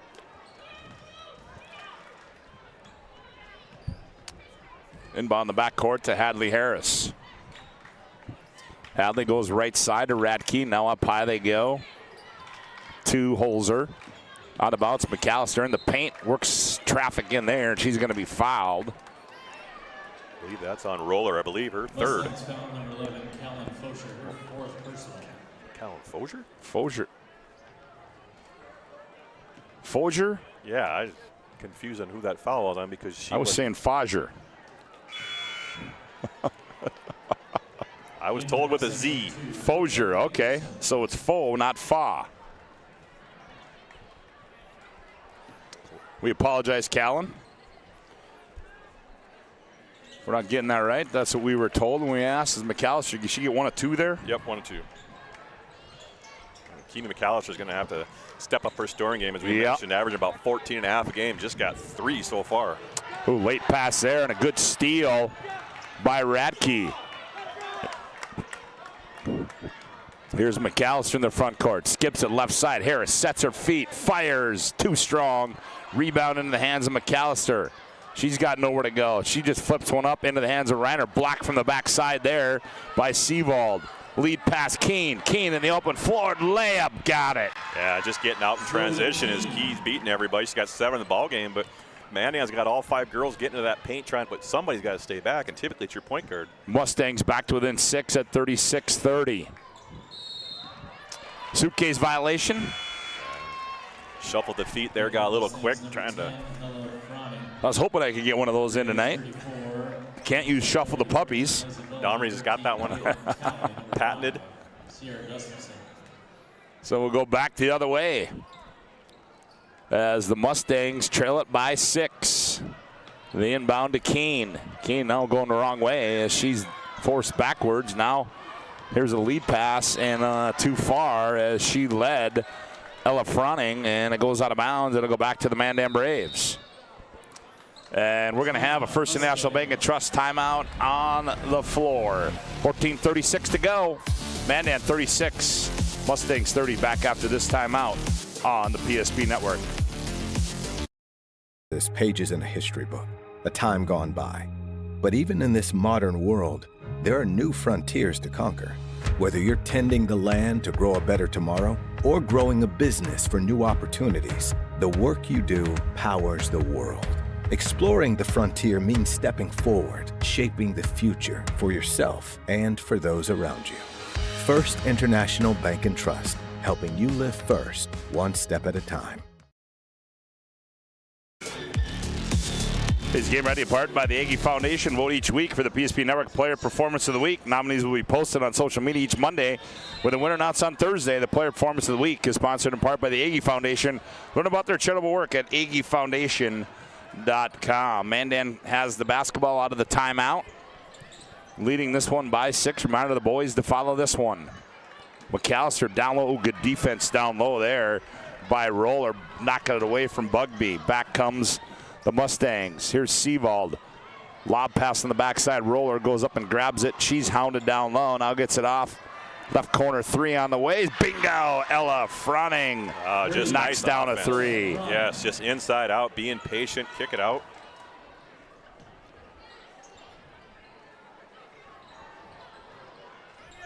See that on a Ryan Family Dealership replay. Back the other way comes Mandan. Millen with it. Now to Gustafson. Now back to Millen. Millen now, they go high to Talley. Talley on the bounce. Now back to Millen. Millen. Shot fake. McAllister catch. Fire. 3. Bingo. McAllister had that itchy trigger out there. Hasn't been scoring like she normally do, as I mentioned. Averaging about 14.5. That's her first 3 here tonight. Watch this. Boom. Not even a second. Now you're starting to see that confidence kind of build here as they're hitting down some jump shots, getting some momentum, getting some rhythm going. Yeah, then the Mustangs turn it over on the possession after the Mimi McAllister three-point shot. And Mandan will have it, leading by 6 at 39-33, 13-25 to go in the contest. And both teams doing a much better job of keeping their hands back. Obviously, foul trouble indicates that. Into halftime, I'm sure the coaches talked about it. McAllister, free throw line, nowhere to go. Now gets it off to Harris. One bounce. She's going to fire. Bingo! Oh, Hadley Harris bringing rain. Now we got back-to-back threes here now. As you know, it gets contagious. You get a little more confidence. Don't foul. One bounce, sets her feet, and away it goes. On the other end, Frowning, she's going to fire. Back iron, McAllister the board. Ball taken away. There's a battle for it down low. It's still loose. Good hustle play there by Radke. Radke back the other way. Radke end-to-end. Shot. Oh, they're going to call an offensive foul. Is going to go against Zoe Keene. Oh, that's where half the team didn't realize it was an offensive foul, and were excited for their teammate getting to the free throw line and realized that the referee had called it an offensive foul. Get a little chippy down there. Well, I think he was. No, I mean, the players were. Jib jab talk going on down there. Here's Seavold. Nice bounce pass. Ooh, taken away by Millen into the hands of Bugby. And then they're going to get Roller on the foul. Her third. Second team foul. Number 14 is your Roller, third. Yeah, so Roller's got 3, Fodger's got 3. Obviously, Straub's got 2. So still early in that second half, but if one of those two pick up the fourth, we're going to have a little interesting to see who's going to come off the bench, because Cheyenne's only got 5 starters in the scoring column. McAllister, straightaway 3, back iron, ball's loose. And we're going to get a jump ball down low. Reminder, at the conclusion of this one, we'll have our Planning Team Financial Advisor Shots post-game report. Planning Team Financial Advisors helping clients work toward financial freedom at Shots Crossroads. Your post-game headquarters. Order online at shotscrossroads.com. 42-33. Harris triggers it in. McAllister. Hadley gets it back. Turns. Fires. 3. That one rolls off. Rebound, they're going to say, is off of Bugby, and it's going to go back to the Mustangs, to the dismay of some of the Mandan fans in front of us. Enter the Braves, number 5, Sierra Gustafson, number 13, Caleb Talley.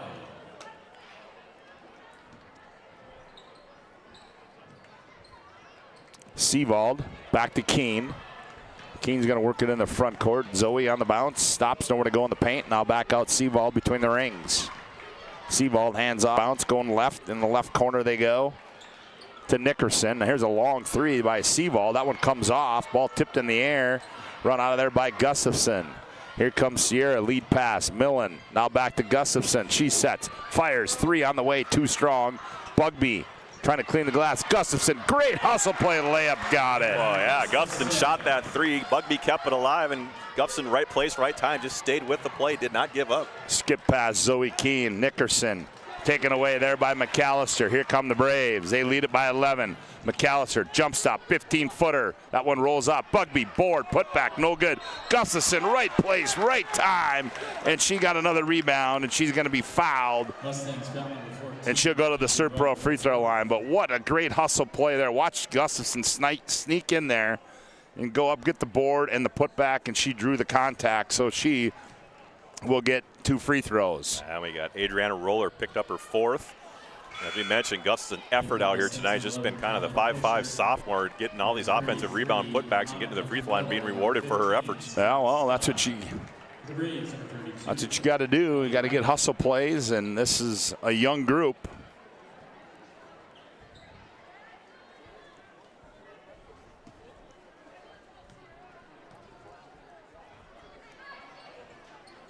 Gustafson misses both of them.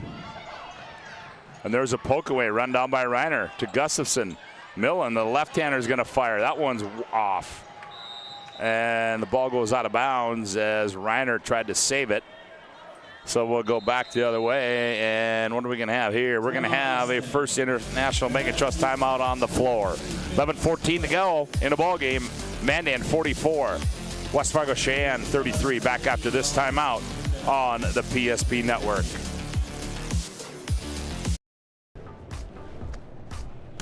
So Carson, how do I become a great football player like you?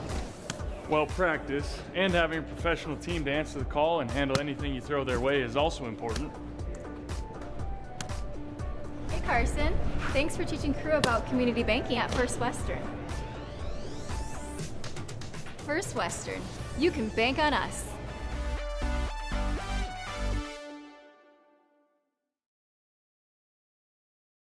Eight gallons of homemade ranch dressing every day, so you can smother your dinner salad with it, dip those crispy golden French fries in it, and dunk your breaded chicken strips.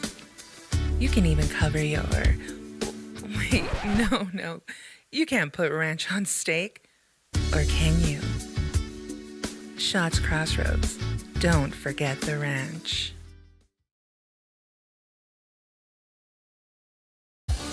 Go ahead.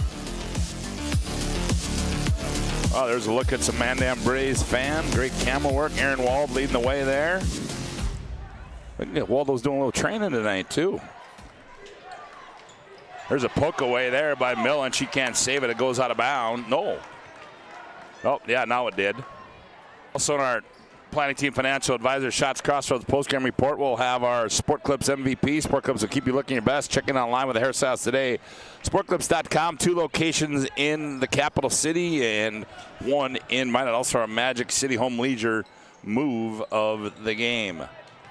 In the ball game now, that's Anna Knodel. There's a poke away by Seavald. Now a take back by Harris. Down low. Oh, wow, Bugby had a wide open layup. I was just a little unselfish there trying to make the extra pass where just take that power dribble and go up and get an and one. Anika Knodel, I stand corrected. What I like what Mandan's doing in the second half is they're not fouling as much. And I think Cheyenne obviously has been a little more patient on the offensive end, just not getting shots to drop. Reiner attacks. McAllister straightaway 3. Looks good. Bingo. Yeah, she's starting to heat up as that's her second 3 here in the second half. Got 9 in the ball game. 1 pass. Reiner off the end. A good bounce there. There you see McAllister sets her feet and buries it dead on. Here's a steal by McAllister on the other end. Layup. She's got a quick 5. Does Mimi McAllister. And I think Coach Milbreath is trying to figure out, do I burn timeouts or try to ride this wave out here? Yep, and now we're going to get a foul. That's going to go against Hadley Harris. That'll be her 3rd. Number 12, Hadley Harris, her 3rd personal. Gustafson comes in. Talley comes in. For the Mustangs, number 10, Froning. Ella Froning comes in. 4 team fouls on Mandan and 3 on the Mustangs. Zoe Keene to trigger it in, and she does. Gets it into Foser. Yeah, just bailed her out there. Had her know where she was going, and Reiner just bailed her out there with a foul, and she had nowhere to go. Probably could have got a 5-second count. Graceville, number 32, Allie Reiner, her 1st. Allie Reiner gets her 1st. A couple times down here, Cheyenne on the offensive end, I see him take 1 dribble and pick it up. And we've always been told, if you're going to dribble, it's dribble to score, dribble to pass, not pick it up. Seavald triggers it in bounds. Now Keene's going to set the offense, her trailing by 16. Here's Seavald with it. Seavald attacks, crosses over, kicks in the corner. Keene, long 3, bingo. Oh, great way to run your offense there as Zoe Keene buries a long 3. Yeah, I got Mandan to collapse on that penetration, made the extra pass, knocked down a 3. Now that's 10 in the ball game for Zoe Keene. McAllister, give her 7 in a row. McAllister's had a great second half, only had 2 at halftime. Got 11 here in the second half. McAllister, steal. Nice dump pass. Gustafson back to McAllister and poked out of bounds by the Mustangs. Substitutions coming for Mandan. Harris and Radke coming into the ball game now for the Mandan Braves.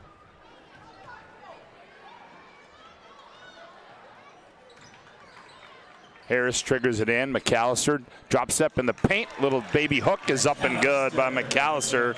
How about 9 in a row for McAllister? Got 13 in the second half, only had 2 in the first half, as we mentioned, a little bit of foul trouble. Staub on the other end. Staub's been quiet. She had 11 in that first half. Now is her first points here in the second half, with 9 minutes to go here in the second half. Quick shot rolls around and goes down. 53-38 on our BNC Bank scoreboard.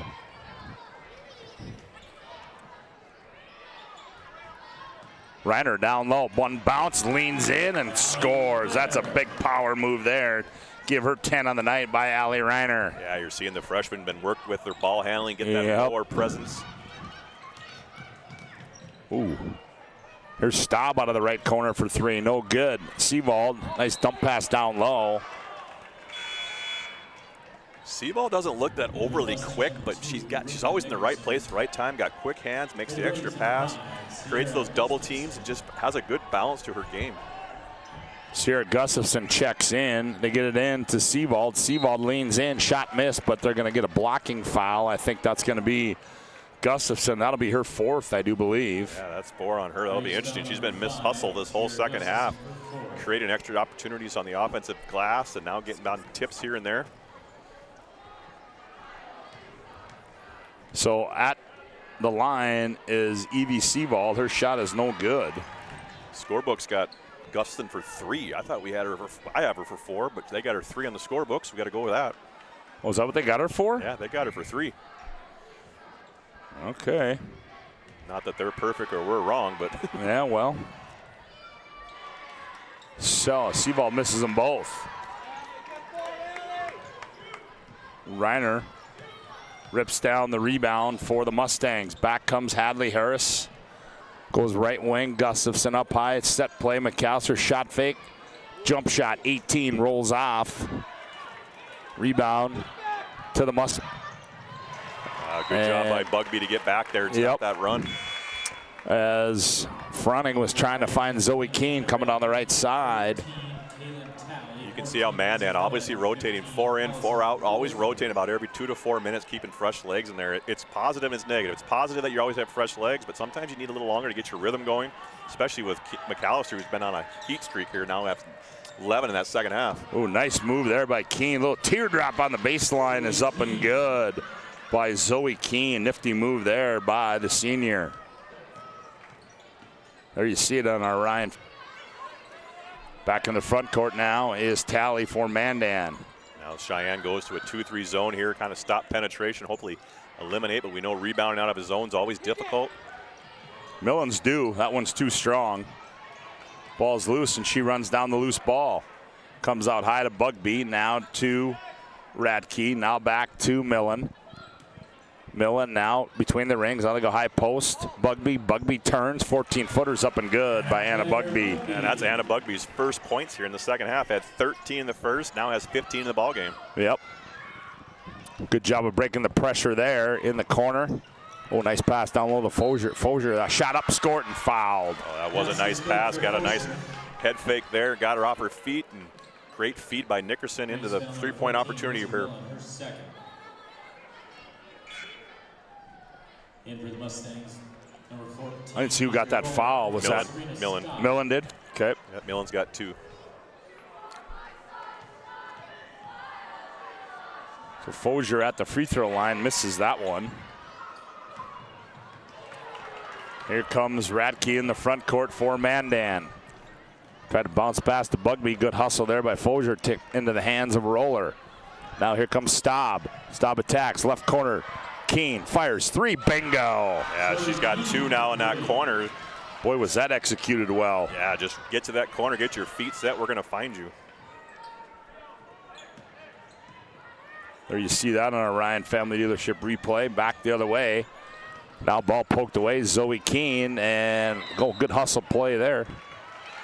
They're gonna say it's off Bugby, and it'll go back to the Mustangs. It's kind of a crucial point here with 6:41 to go as West Fargo Cheyenne kind of got a little quicker step to the ball here on the defensive end. Yep. Making those extra passes on the offensive end, knocking down threes. As you know, Zoe Keene's hit 2 threes already. Got 11 or 16 in the ball game. Oh, and that time Nickerson slipped in the backcourt. Mandan turns him over. Now McAllister with it. I like the leadership from McAllister trying to run something here, run some clock. We have a lead. Reinert high-low, down-low, Bugby. Bugby turns right baseline, shot too strong. Weak side rebound by Roller. Here comes Nickerson. Fine stop, nice diagonal pass, catch, layup, got it. Oh, was that run nicely. That was great 2-3 zone, limited him to 1 shot, got out on the break, flew the ball ahead, and finished in traffic. Now back to 10. Gustafson, now here's Harris. Now McAllister inside Bugby, left elbow. Ball taken away, here comes Staub. Bugby getting back, and Bugby causes the foul there, and that will be number 4 on Anna Claire Bugby. Yeah, and that's just a frustration foul at the end. Yeah. Obviously getting double teamed in that 2-3 zone. You got to be smart enough to let him go. And we're going to get, I do believe, a First International Bank and Trust timeout on the floor. 5:50 to go in the ball game. Mandan 57, Mustangs 47. Back after this timeout on the PSP Network. In front of you, see? The slicer, the meat and cheese. It has a rhythm. This is the rhythm of the slice. The slice. Oh yeah. The rhythm of the slice. This is the rhythm of the slice. The slice. Oh yeah. Order for Danny? Sliced right in front of you. It's a Jersey Mike's thing. A sub above. Engineers at Ackerman Esvold have been enhancing everyday life.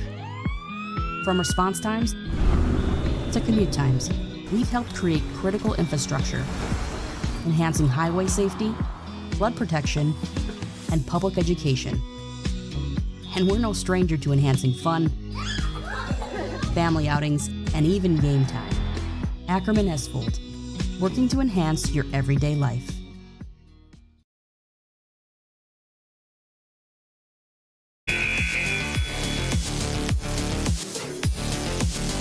Well, Tanner Purinton wanted to talk things over there before Staub goes to the free throw line. And he hasn't even got anybody at the bench to get Bugby out of the game. Sabrina Staub now is starting to come alive here in this second half as she's got 5 already. She's got 5. Make it 6. I think the key here is going to be interesting to see how Bugby plays in the game with 4 fouls with 5.5 almost to go in this game. 57-49. Mustangs cut it to 8. McAllister attacks. Oh, the C's part. Oh, she misses the bunny. It's a nice seal by Bugby to give McAllister that straight lane. Got to knock those bunnies down. Yeah, you got to get a jump ball. First International Bank and Trust is a full-service, family-owned, independent community bank built on the bond between our employees and customers, founded in 1910 and growing to serve rural and urban communities across Arizona, Minnesota, North Dakota, and South Dakota. Find them online at FIBT.com. Stop. Right side 3. Looks good. Too strong. Oh, that was huge right now. Yep. Would have got it to less than 6. McAllister thought about it. Now back to Harris. Now they go right side. Gustafson down low. Reiner wide open. One bounce. Layup in and out. Missed it. The board, the putback, missed that one, and she's going to shoot 2. Cheyenne did such a good job in that 2-3 zone and just got out of sorts where it didn't rotate here. Got too many people closing on the same shooter. Gave Reiner a wide open bucket, and you got to finish those. So Allie Reiner toes the Serve Pro free throw line. 24/7 emergency service, trained technicians, advanced technology, fire and water cleanup. It's Serve Pro. Allie How Reiner bad is that when you can recite that one off the top of your head? For the Mustangs, number 11. Means too many football games, basketball games. Well, it wasn't, believe you me, wasn't too many football games this fall for me. Reiner goes 1 of 2 from the Serve Pro free throw line, makes it 58-49. 5:05 to go in the ball game. Reiner's got 11 in the game.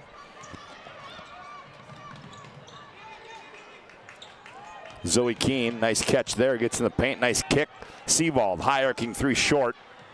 Rebound to Zoe Keene. She brings it back out, turns. There's Staub. Catch, fire, quick 3, no good. Seawald, the weak side rebound. Oh, that was for Nickerson in the paint. Tough shot there by Fosier. And now they threw it away. Now we're going to get a jump ball. Cheyenne's done a nice job on the offensive end. Made some extra passes. Just can't knock down a shot here the last few times. You got 3 opportunities down here. They get one of those 3s or even a bucket to the rim to fall. They're going to get an opportunity to cut this thing to 7. Line change for Mandan. 58-49, 4:34 to go. Mandan just kind of letting the Mustangs hang around right here. Well, they went back to man now, so now you got to go high-low. Yep. Yep, there it is right there. There's Bugby down low, spins baseline. Oh, wow, look out. Yeah, created her own space there, got low. Quick spin to her left shoulder. Defensively, you got to get on that left shoulder, but nice pass in the entry there. That was a quick move there by Anna Claire Bugby.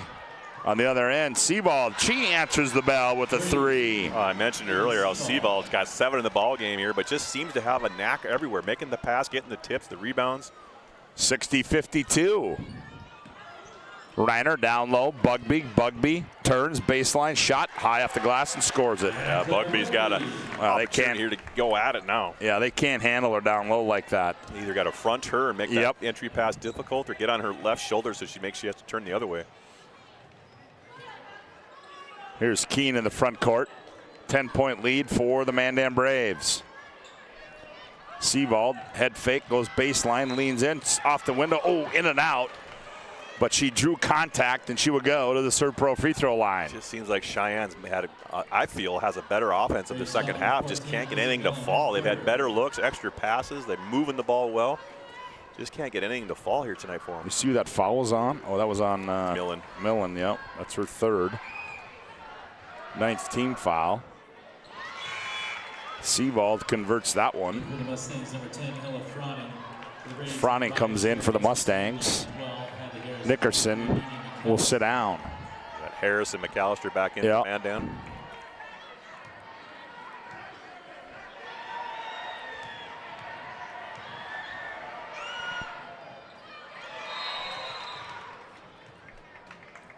Oh, we had a lane violation as Millen was out above the three-point line, stepped in before the ball had hit the rim. Oh, we haven't had that one.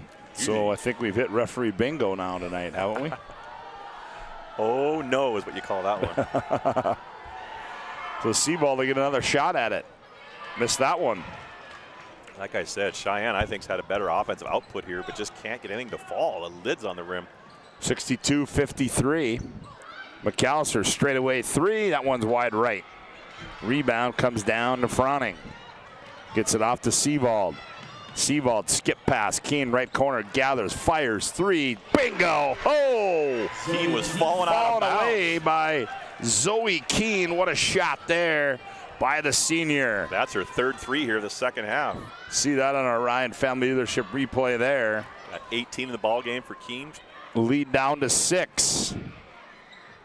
Here's Gustafson with it. Poked away by Keene.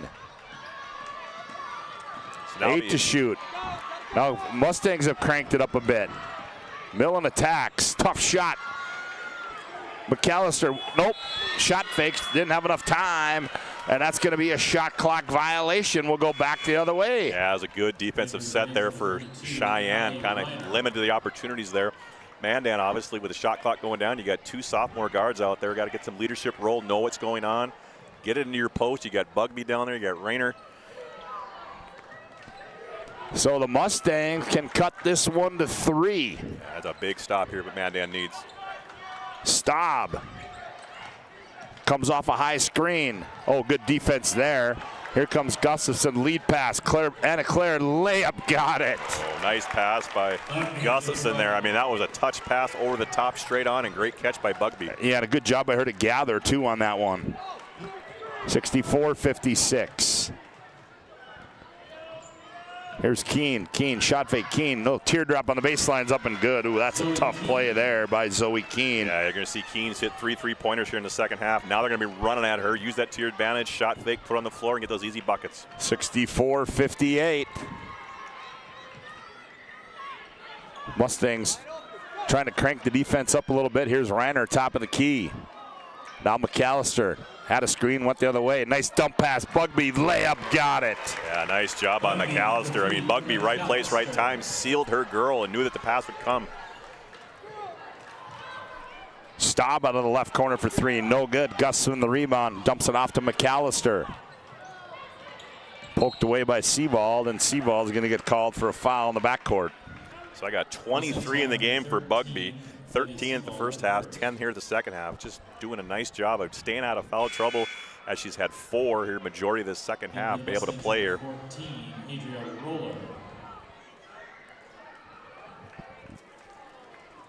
Roller checks back in now for the Mustangs. Minute 15 to go.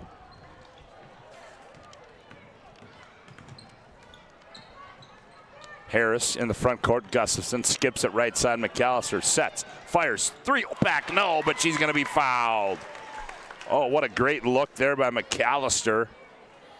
Yeah, like we mentioned, had a slow first half for McAllister with early foul trouble. The second half now has just been heating up and looked good. And Reiner just, again, good position here. These posts here for Mandan are just knowing how to seal that girl in the offensive glass. Reiner converts that one.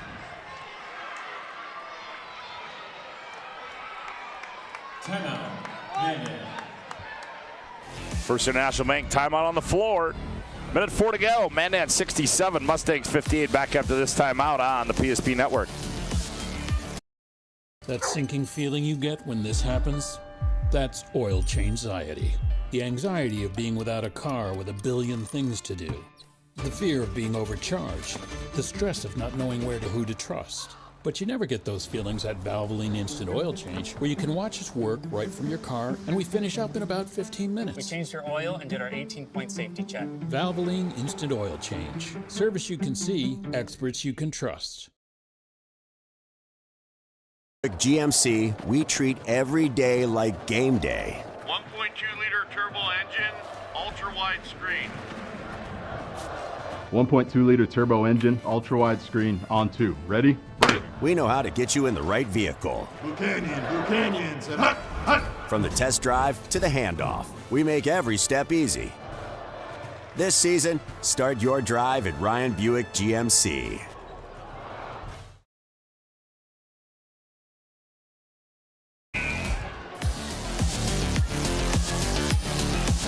Well, 67-58 our score here as Allie Reiner at the Serve Pro free throw line. She'll have another one.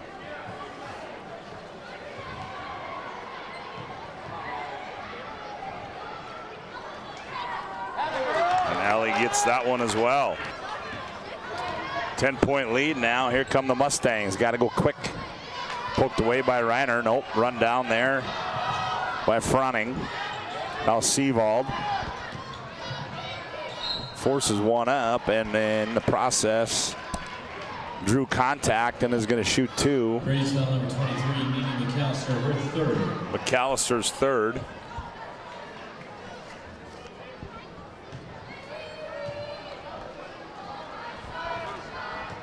This is all.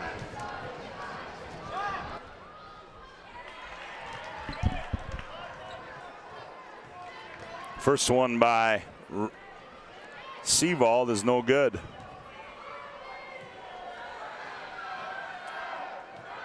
She'll have one more. Missed them both.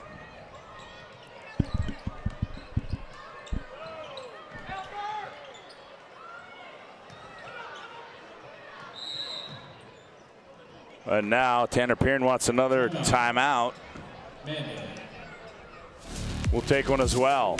68-58, 10-point lead. Back after this timeout, Braves lead it.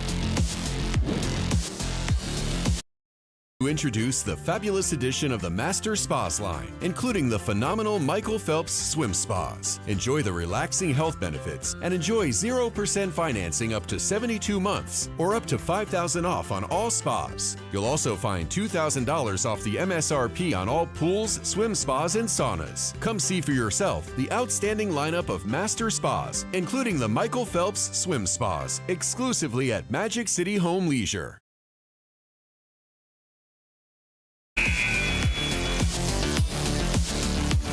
38.5 seconds to play in the girls' game as the boys await.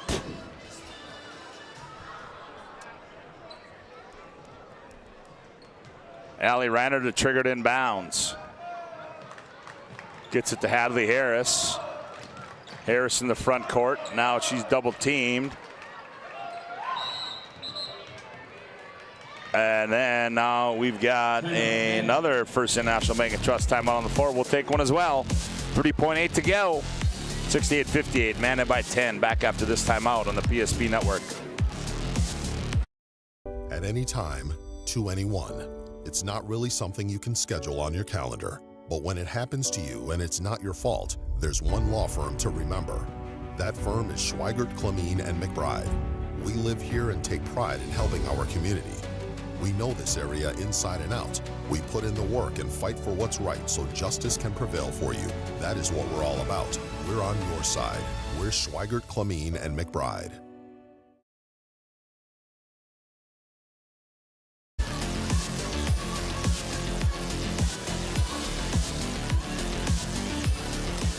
(68-58) our score, as Mandan with 12 to shoot on the shot clock. Mustangs trailing by 10. They're going to need a miracle in this one, but they're not quitting, as Allie Reiner will trigger it inbounds. McAllister breaks free. Layup, got it. McAllister. 70-58 back on the other end. Fronting in the paint. No step through move. Too strong. McAllister the rebound. Outlets it to Reiner. Gustafson. Now they're going to play catch. Harris, they're going to bounce this one out. I don't think Mustangs are going to foul. Nope, they're not. And this one is going to go final, as the Mandan Braves remain undefeated, as they're going to win this by a score of 70-58.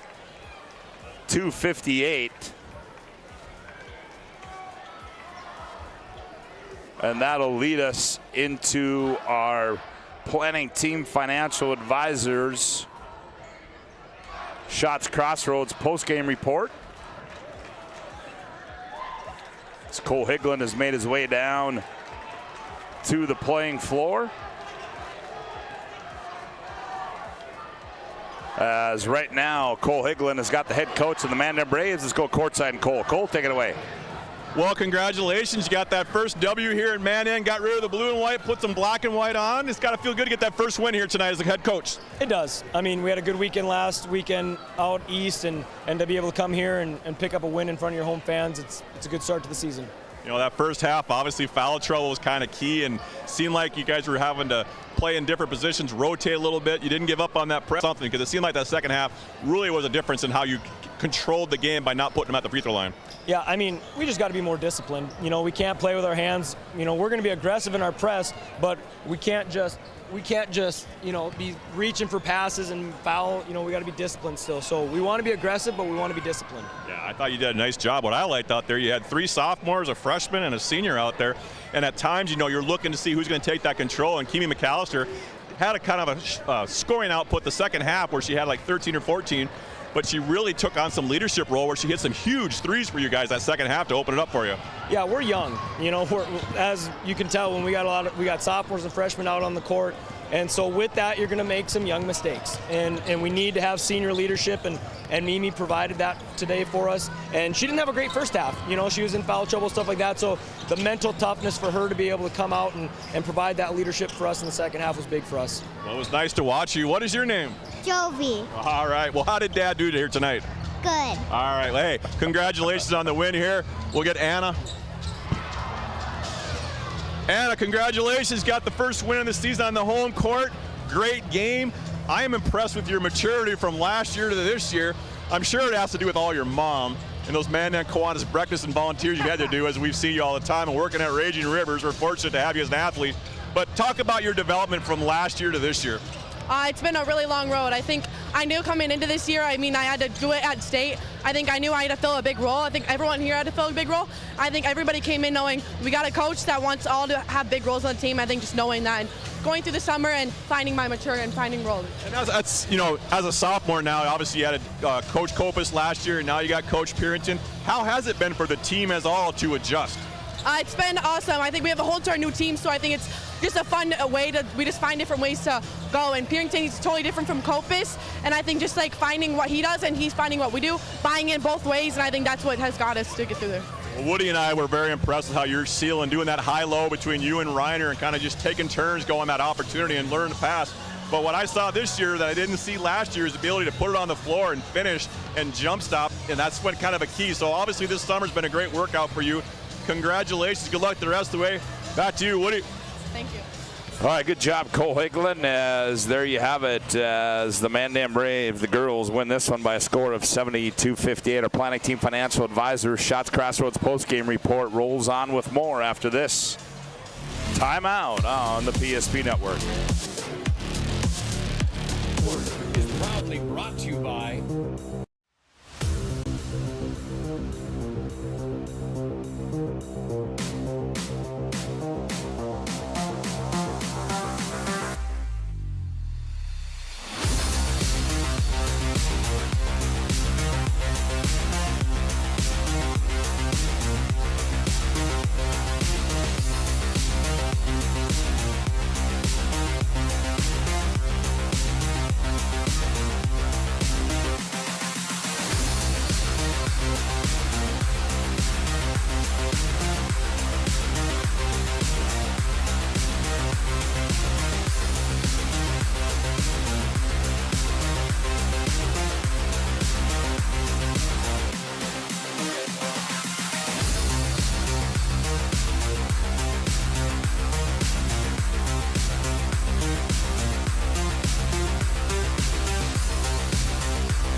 Make sure to like and follow PSP Network on all social media platforms.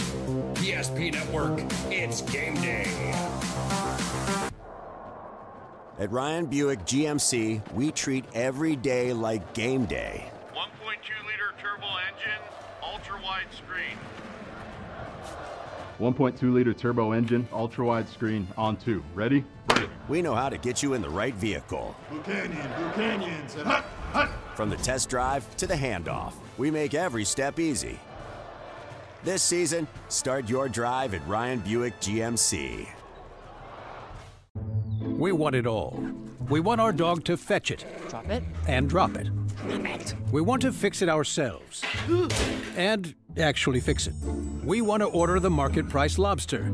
And know the market price of the lobster. How much is... Whatever the market says. Sadly, we can't have it all. Except at Sport Clips, where we check in with the pros in men's hair and totally check out with pure, uninterrupted relaxation. Sport Clips. It's a game changer.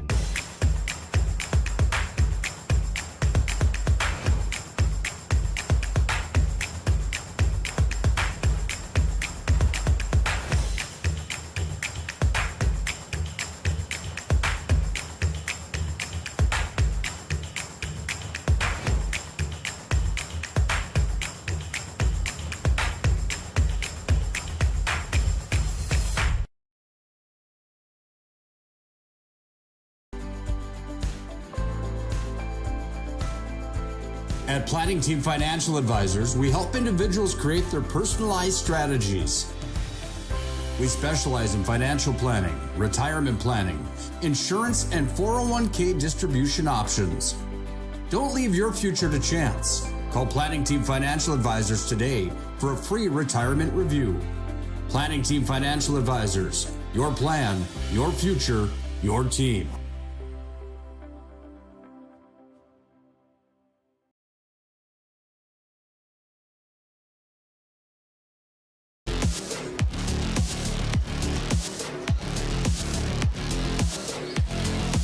Welcome back to our planning team financial advisor Shots Crossroads post-game report. As the girls' game has gone final 70-58.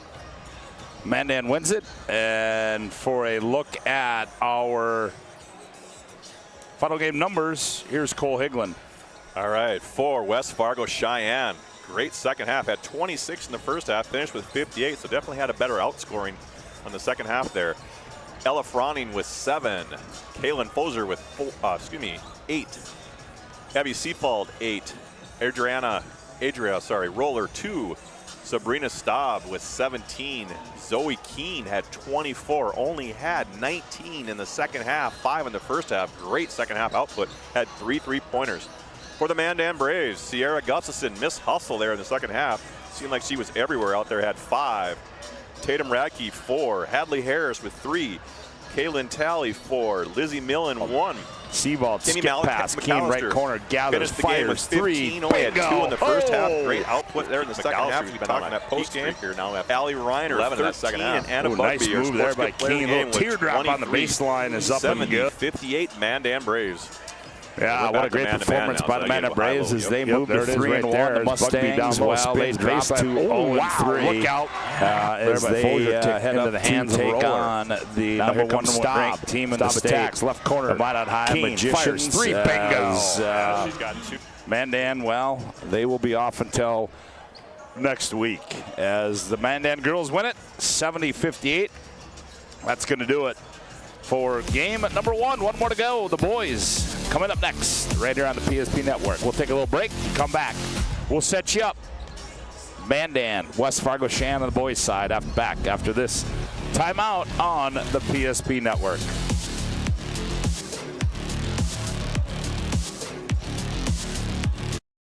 Is proudly brought to you by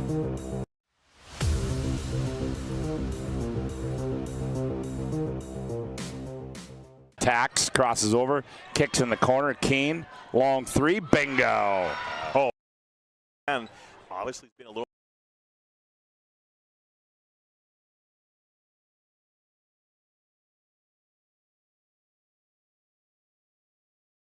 Is proudly brought to you by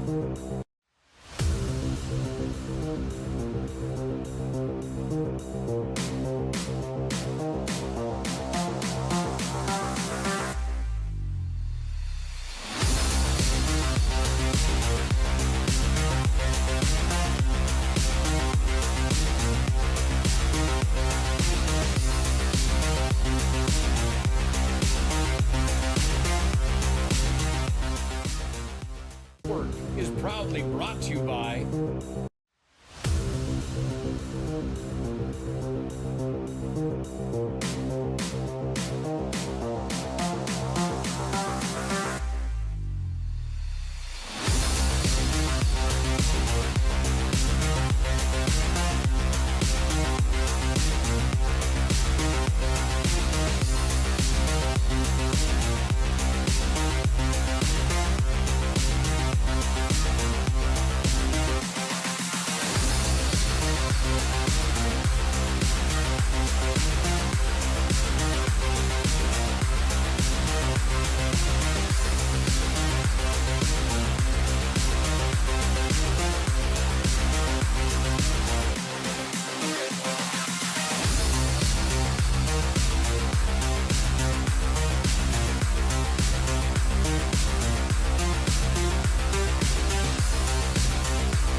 Make sure to like and follow PSP Network on all social media platforms. PSP Network, it's game day.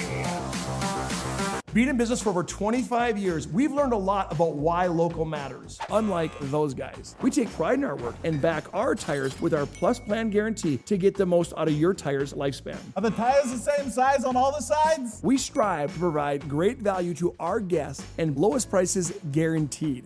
That's not good. Stop at a trusted tire and auto and get a set of tires from people you know and trust, and will even match those guys. At Ryan Buick GMC, we treat every day like game day. 1.2-liter turbo engine, ultra-wide screen. 1.2-liter turbo engine, ultra-wide screen, on 2. Ready? We know how to get you in the right vehicle. Canyons, and hut, hut. From the test drive to the handoff, we make every step easy. This season, start your drive at Ryan Buick GMC. We started with small beginnings. And just like the visionary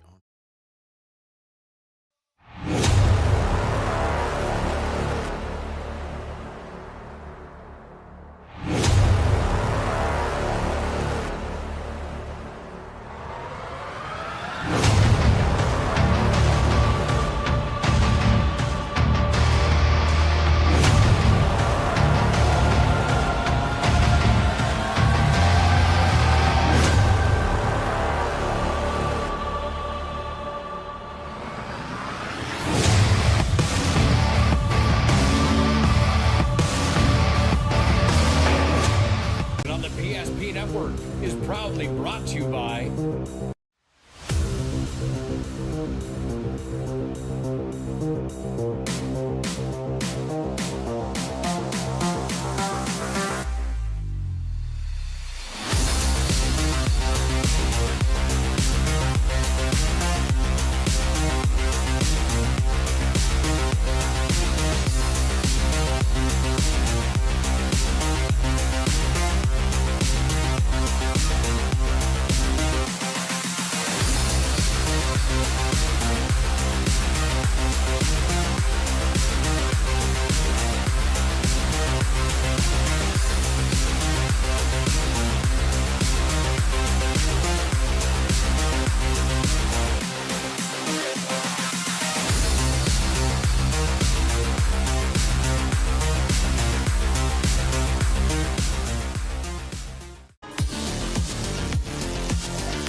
Well, welcome back to the Cheyenne Bank Gymnasium. Scott Woodmansey, Cole Higlin with you as we get set for the boys' game.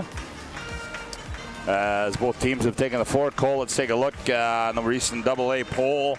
Mandan tied for 5th with Dickinson. Mandan comes in 2-0. West Fargo Cheyenne comes in 1-1. Mandan coming off a 3rd place finish in the state tournament last year.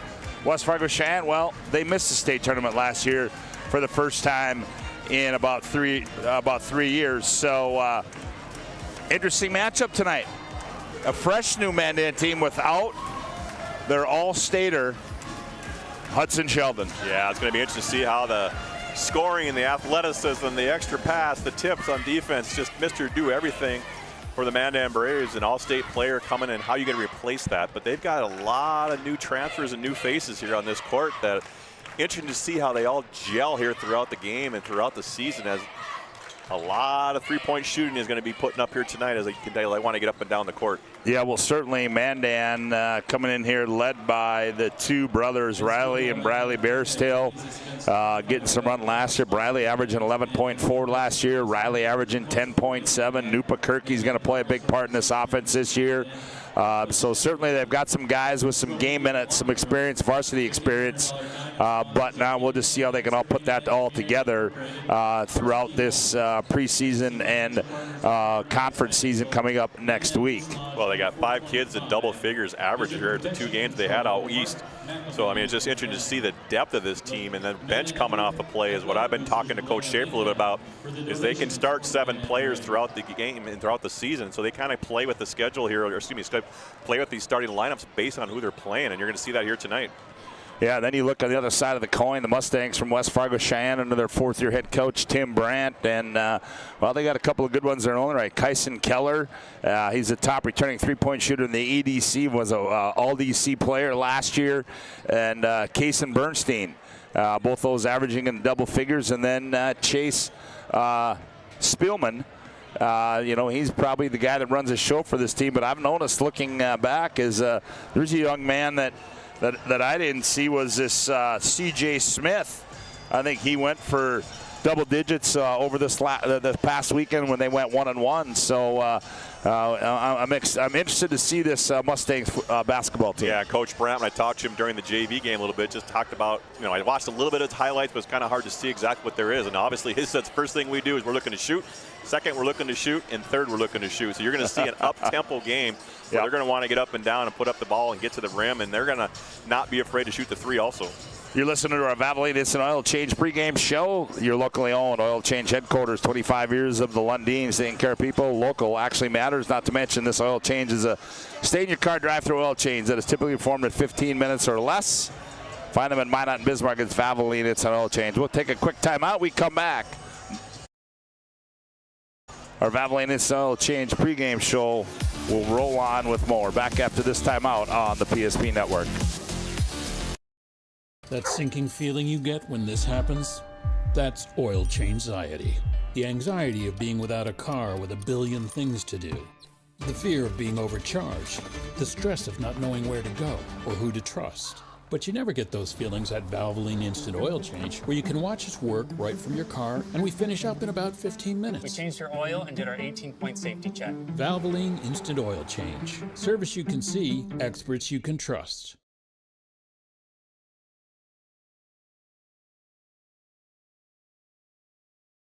Till it happens. But when injury strikes, so will your bills and the turmoil and everything you'll miss out on.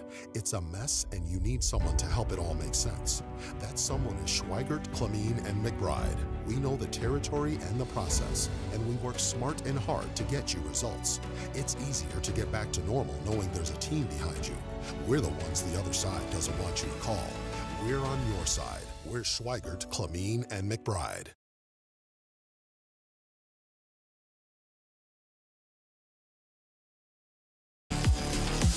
Welcome back to our Valvoline Instant Oil Change pregame show. Cole Higlin, Scott Woodmansey with you. Glad to have you aboard here on the PSP Network. And a reminder, well, let's take a quick look at those AA boys standings right now. There you see Bismarck, Mandan, and Legacy all 2-0.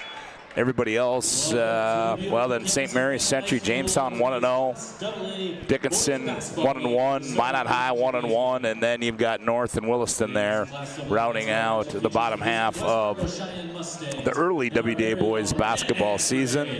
And also coming up tomorrow, lots of basketball for you right here on the PSP Network. We'll get it started off at 1:30. Shanley and St. Mary's will do battle. That'll be a boys-only game. And then the Ned Rose Tournament, girls basketball, third place in championship games.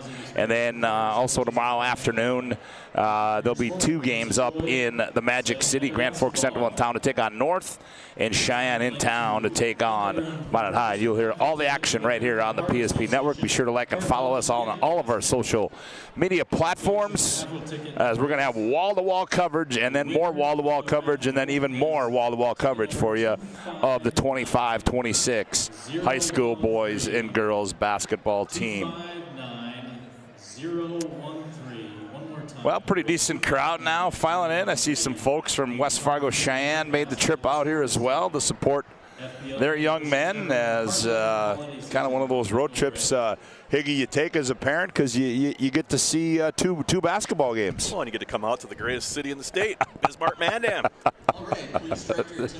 No, it's awesome as a parent to kind of come, and it's such a short 4 years, and my kids graduated in 15 and 17, had the opportunity to do a little bit of college, but at the same time, it's awesome to watch your kids, and you don't realize how fast it goes. Yeah, it certainly does. I mean, and before we know it, we sit here on, on December 12th, and before you know it, it's going to be March 3rd, and we're going to be at the Bismarck Civic Center, but yeah, the season goes fast, and both in these teams, certainly, this is, you put all the work in when this season starts. It's a short turnaround from football to here, but these guys are ready to go as they, looks like they're announcing some Mar Club athletes on the floor right now. So they're getting a big round of applause as we're about to await our starting lineups, and they're going to go like this. First of all, for the visitors on the scoreboard, they're going to go like this. At one guard is going to be C.J. Smith, a 5'11 junior. At another guard will be Chase Spielman. He's 6'1 and a senior. At one forward will be Kyson Keller. He's 6'6 and a junior. The other forward will be Tanner Kracha. He's 6'6 and a junior. And in the middle will be Kason Bernstein. He's 6'7 and a senior. And their head coach is Tim Brandt for the West Fargo Cheyenne Mustangs. For the home team, the Mandan Braves, and this is the potential lineup that we think they're going to go with, as we've been told there were some injuries, as here comes the hype video. Is at one guard, it'll be Nupa Kirky. He's 6'2 and a senior. At a forward spot will be Daniel Wentz. He's 6'3 and a junior. At another forward spot will be KP Eaglestaff. He's 6'4 and a senior. At another forward spot will be Carson Shimmick. He's 6'2 and a senior. And at another guard spot will be Briley Bearstill, 6'4 and a senior. So it'll be Kracha, Bernstein, Keller, Spielman, Smith for the Mustangs, Bearstail, Shimmick, Eaglestaff, Wentz, Kirky for the Mandan Braves, as we've been told, Higgy, you can give us an update on the Riley Bearstail situation. Yeah, I can't quite tell here in the warm-ups here, and they're sitting down with all the crowd here, but Riley Bearstail turned his ankle in practice this week, and they were going to see how he was playing to determine if he was going to play. But I do see him sitting on the bench, so if he does start, that means Daniel Wentz is not going to start. Okay, so that's going to change, as we're going to have at guard, 6'4", senior number 33, Riley Bearstail. Riley Bearstail will get the start. 6'2", senior number 30, Carson Shimmick. Oh, Shimmick is going to start. 6'4", senior number 25, Riley Bearstail. So Daniel Wentz will not start. Head coach for your Braves, Brandon Schaefer, assisted by Brent Schaefer, Jeff West, Jake Kincaid, Cam Steckler, Henry Love. So it'll be Kirky, Shimmick, Eaglestaff, Bearstail for the Braves. And you look out there in the starting lineups as they come out, you just see the height and length of West Fargo Cheyenne. Wow, I know. 6'6", 6'6", and then again, the 6'6" kid is not on the block. He's leading the EDC in scoring at almost 16 a game. So Shimmick will go up at center court against Kyson Keller. Taylor Feldman, thank you, Sanford Orthopedics and Sports Medicine. Like the uniforms, black, orange trim, got the Mustang logo. As the ball's in the air, tip's going to be controlled by the Mustangs, and that was controlled by Kracha. Now they get it off to Smith. Smith goes right wing to Spielman, up high. They go to Keller. Keller, man-to-man defense. Keller on the bounce, nowhere to go. Kicks left wing. Here's the three ball. Kracha, that one comes off strong. Rebound comes down to the Mandan Braves. Nice job in that man-to-man defense, blocking out, putting the body on them, not giving the second opportunities with this length they're giving up. Eaglestaff goes baseline, forces a shot into the hands of Spielman. Spielman stops, gets the word from Brandt. Now he attacks, nowhere to go on the right side. Spielman now tied up, has it poked away, and now gathers again. Off the right elbow. Here's a three ball by Keller. That one comes off. Kirky the rebound. Nupa wants to run. Up the near side comes Kirky on the bounce, left-hander. Now he attacks down the lane, little reverse layup, comes off, no good. Rebound to Spielman. And both teams going man-to-man. They're going to stay straight up, not helping off each other right now. Going to give up driving lanes. Back the other way. Here's Spielman for the Mustangs. He goes right side to Bernstein. Bernstein now back to Keller. Keller on the bounce between the legs. Now crosses over, guarded by Shimmick. Pulls up off the right elbow, comes off. Kirky the rebound. Slow start for both teams. to get this one going. Kirky back the other way, goes high left side. That's Briley Bearstail. Now dumps it off to his brother Riley. Now here's Kirky with it. Nope, that's Eagle Staff. KP now gets it off to Riley Bearstail. Left corner 3 on the way. That one comes off. Run down there by Shimmick. So loud in here you couldn't even hear the whistle, but there was a foul there as Shimmick got the offensive rebound. The Kretcha, did you find that one out? Yeah, Kretcha? Kretcha, yep. Kretcha. Okay. Yeah, I couldn't even hear the whistle there as the crowd was standing the whole time here. He gets called for the foul. Here's Shimmick in the corner. Shimmick, now they go to Eagle Staff. Up high they go. Here's Briley Bearstail. Straightaway 3. That one rolls off. And good rebound there by KP. Now to Briley. Here's Riley with it. High left side. Now up by Kirky. Kirky thought about it. Now between the rings. Goes down the left side. Looks baseline, nothing there. Good defense by the Mustangs. Up high to Eagle Staff. Yeah, you're seeing the length of Cheyenne here, just kind of not giving easy lanes and shot opportunities. Eagle Staff, yep, and he tried to attack. Suitcase violation. They turn it over. Good defense by Chase Spielman there. Just kind of held his ground, didn't bail him out by reach. And again, you're just seeing that length of Cheyenne here as they're passing lanes with the long arms, the reach on the contested shots. No score, 15:35 to go here. Opening half. Spielman up high. Kratcha.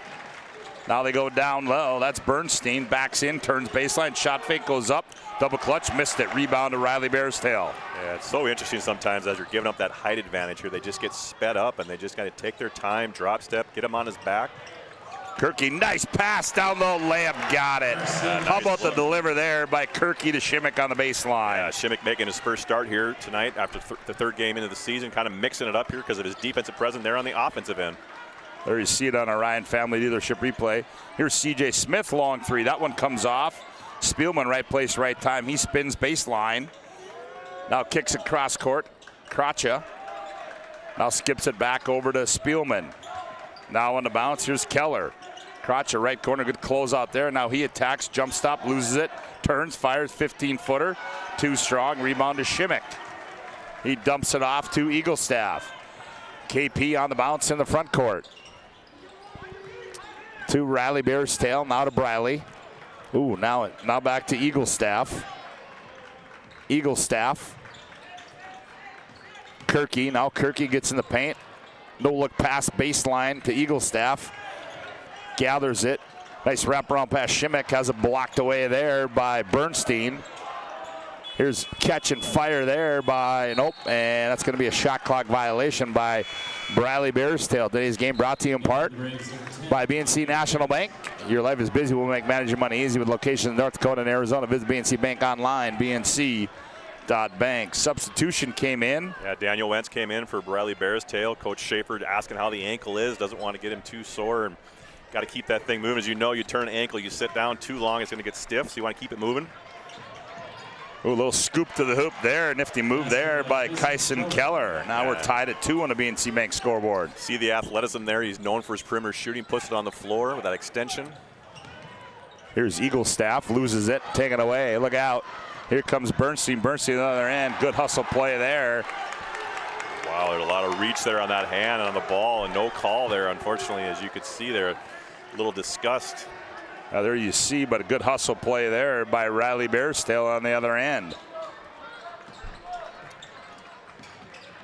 Bernstein now hands off. Little teardrop by CJ Smith. Too strong. Nupa Kirky the rebound. And Nupa Kirky just does a little bit of everything. Rebound, extra pass, defense. Takes on kind of that little bulldog aggressive role here for the Mandan Braves. Wentz throws it away, going the other way. Now substitution. Who's 34?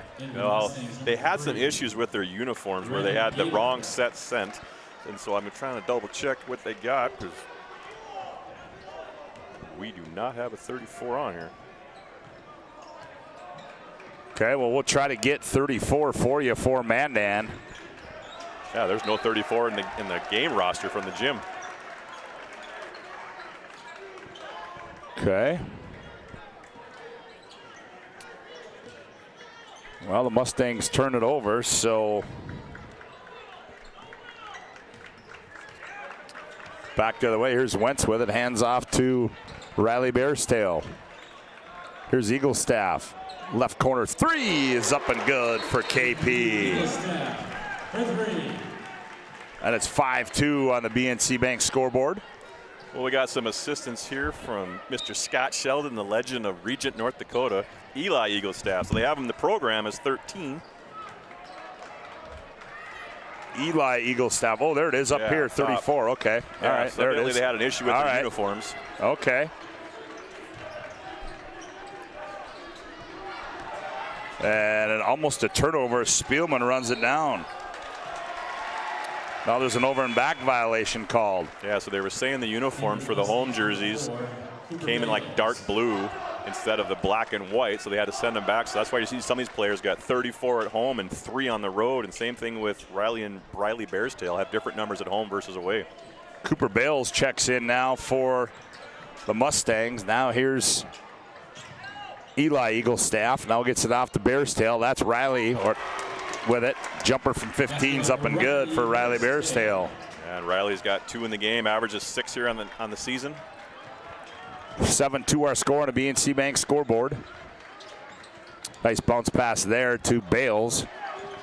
Now on the bounce, that's Brennan Gable. He attacks. They're going to get a foul.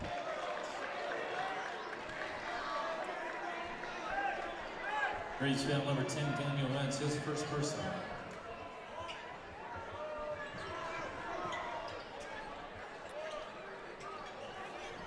Who'd that foul go on? Did you see, Cole? Yeah, number 10. Daniel Wentz. Daniel Wentz, yep. Inbound it to Gable. Gable gets in the paint. Now he kicks to Bales in the right corner. Taken away there.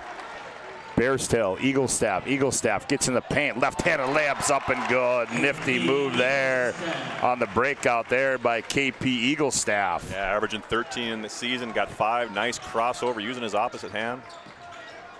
There you see it on a Ryan Family Dealership replay. Here's Gable. Gable on the baseline.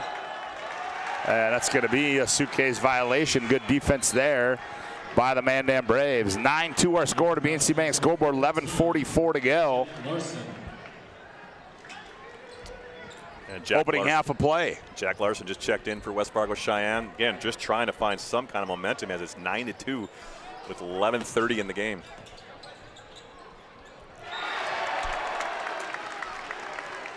That's good by Wentz.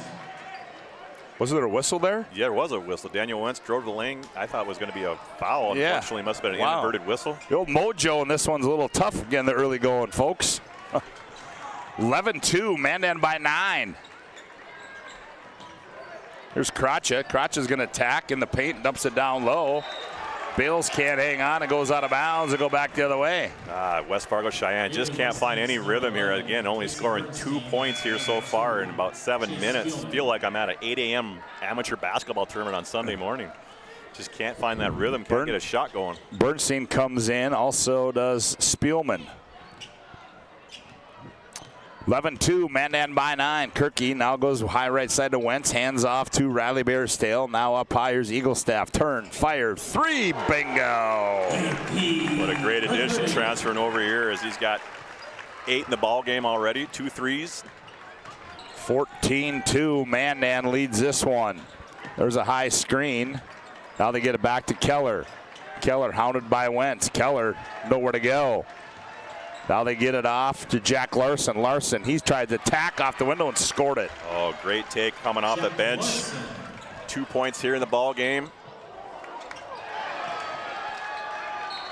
Kyson Keller coming from the weak side, sending that one out of bounds. There you see that nifty move there, and on the other end, Keller swatted that one out of bounds, and it'll stay Mandan basketball. 14-4, Mandan by 10 on the BNC Bank scoreboard. 10:35 to go here, opening half. Inbound to Kirky up high. Eli Eaglestaff now to Bearstail. That's Riley with it. Now Wentz in the right corner. Here's KP on the bounce. KP spins. Right elbow. Finds Wentz. Right corner 3. Falling away. Bingo. They're just firing on all cylinders right now as they're just doing great. Patience. Creating double teams. Kicking it out to the open shooter. Knocking down the shots. Mandan shooting the lights out of it now. They lead at 17-4. Cooper Bales attacks, gets in the paint, swatted away by Wentz. Oh, and Wentz just kind of brings that energy on the offensive end, now shows his defense abilities as he trails that play and sends it out of bounds. See that on our Ryan Family Dealership replay. There you go. Sending that one back where it came from, Daniel Wentz. They inbound it to Larson, now up high. They go to Bernstein, he attacks. I believe that one's, is that on Eagle staff? Braves foul number 23, KP Eagle. Yep, they're going to get KP Eagle staff, first personal. So to the line, to the Serpro free throw line goes Kason Bernstein. Today's game brought to you in part by Planet Pizza, the best pizza on the planet. It's Planet Pizza. They've been around for over 25 years. They're the largest laser tag playground in the region, a giant lunch buffet, and they deliver. Call now, 701-852-1700 as the first one's up and good there. In for Mustangs, number 0, CJ Smith. For Bernstein, CJ Smith checks back in. Well, for the lack of scoring that we've kind of got here from the Cheyenne, you know, they're getting to the free throw line, they're getting to the paint, getting opportunities. This Mandan just locking them down on the defensive end. And I've talked about Coach Schaefer many times, like, where's his defense intensity coming? You got Jeff West, former UMary player, coming out here kind of giving his mentality as far as how to get after on the defensive end and create extra opportunities. 17-6, Mandan leads. They have the ball now. Briley Bears still back in the ball game. Eli Eagle staff has it taken away, and it's going to stay with Mandan.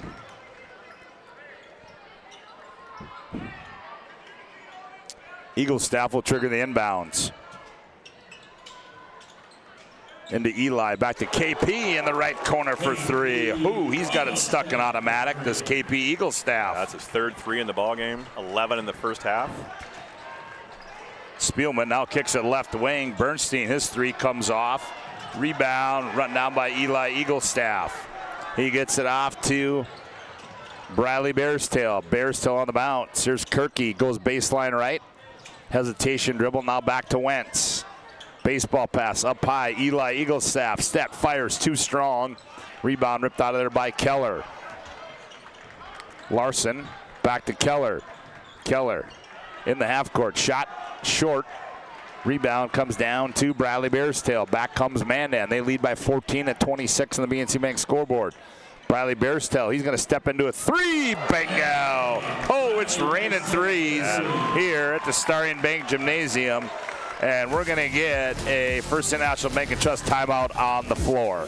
8:53 to go. Opening half of play. Mandan 23, Mustangs 6. Back after this timeout on the PSP Network. This pages in a history book, a time gone by.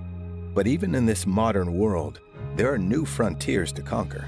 Whether you're tending the land to grow a better tomorrow or growing a business for new opportunities, the work you do powers the world. Exploring the frontier means stepping forward, shaping the future for yourself and for those around you. First International Bank and Trust, helping you live first, one step at a time. Today's game brought to you in part by Ryan Family Dealerships. At Ryan Dealerships, commitment and respect for their customers is as strong today as it was 50 years ago. Experience the difference when you visit one of the 5 locations of Mandan Wilson or shop online at driverion.com. As the Mandan Braves are on fire right now as they lead it by 17. I think Coach Schaefer's just got to keep the pedal down and just don't let up and keep pushing the issue, taking the opportunity, taking the open looks when they're there, and they're knocking them down.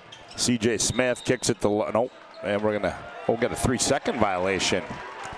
That's one of my pet peeves even when I officiated, when they're off the ball, has no impact on the play. Sure, he was in there 3.5, 4 seconds, but you know, it had no impact. Let it go, talk to him as an official, get him out of there, keep the momentum of the game going. Christian Beal in the ball game now for the Mustangs. Here's Eli Eaglestaff. Shimmick back in there. Now he has it. Gets it off to Riley Bearstail. Now skips it to Briley. Left wing three on the way. That one comes off. Rebound poked out to Spielman. Spielman, numbers weren't there. Now finds a trail and Kracha kicks it left corner. Here's Beal. Now up high they go to Smith. CJ is going to fire for three. That one rolls off. Rebound to Shimmick.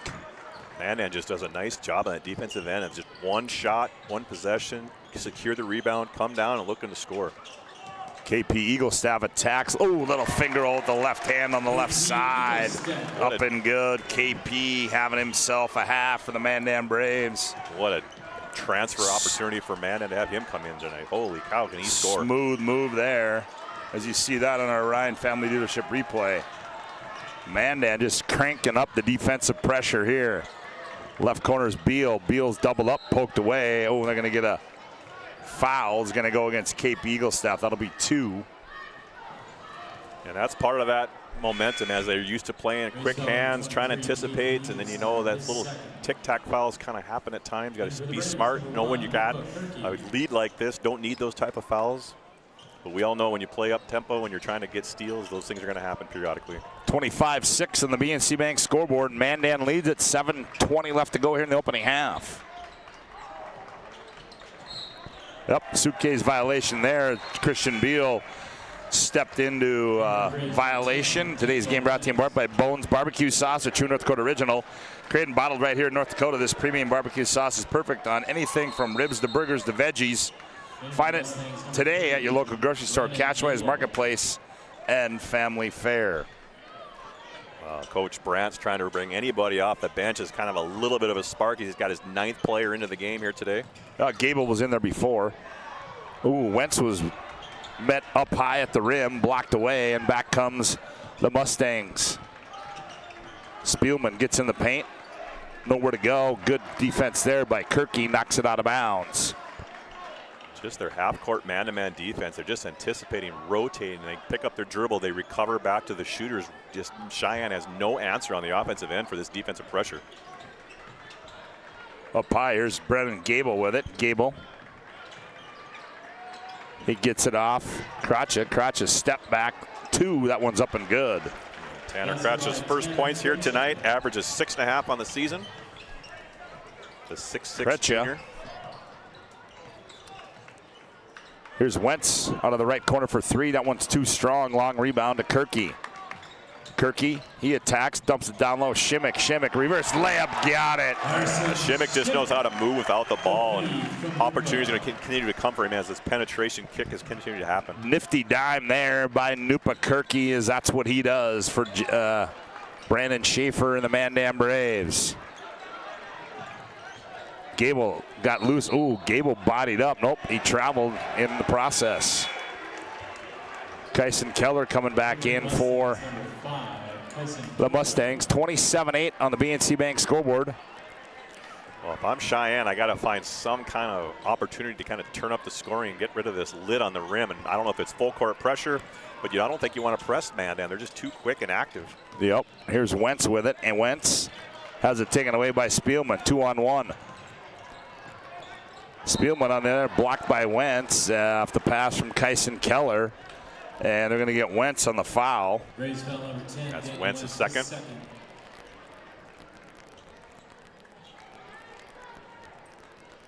That's his second foul, as Cole said, 4th team foul. So towing the Serpro free throw line is Chase Spielman.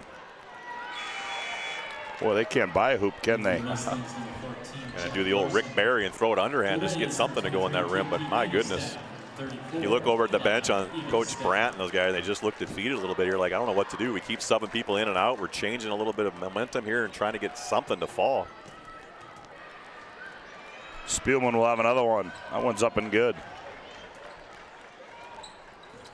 27-9, 5:50 left to go here. Opening half of play. Kirky kicks it out high.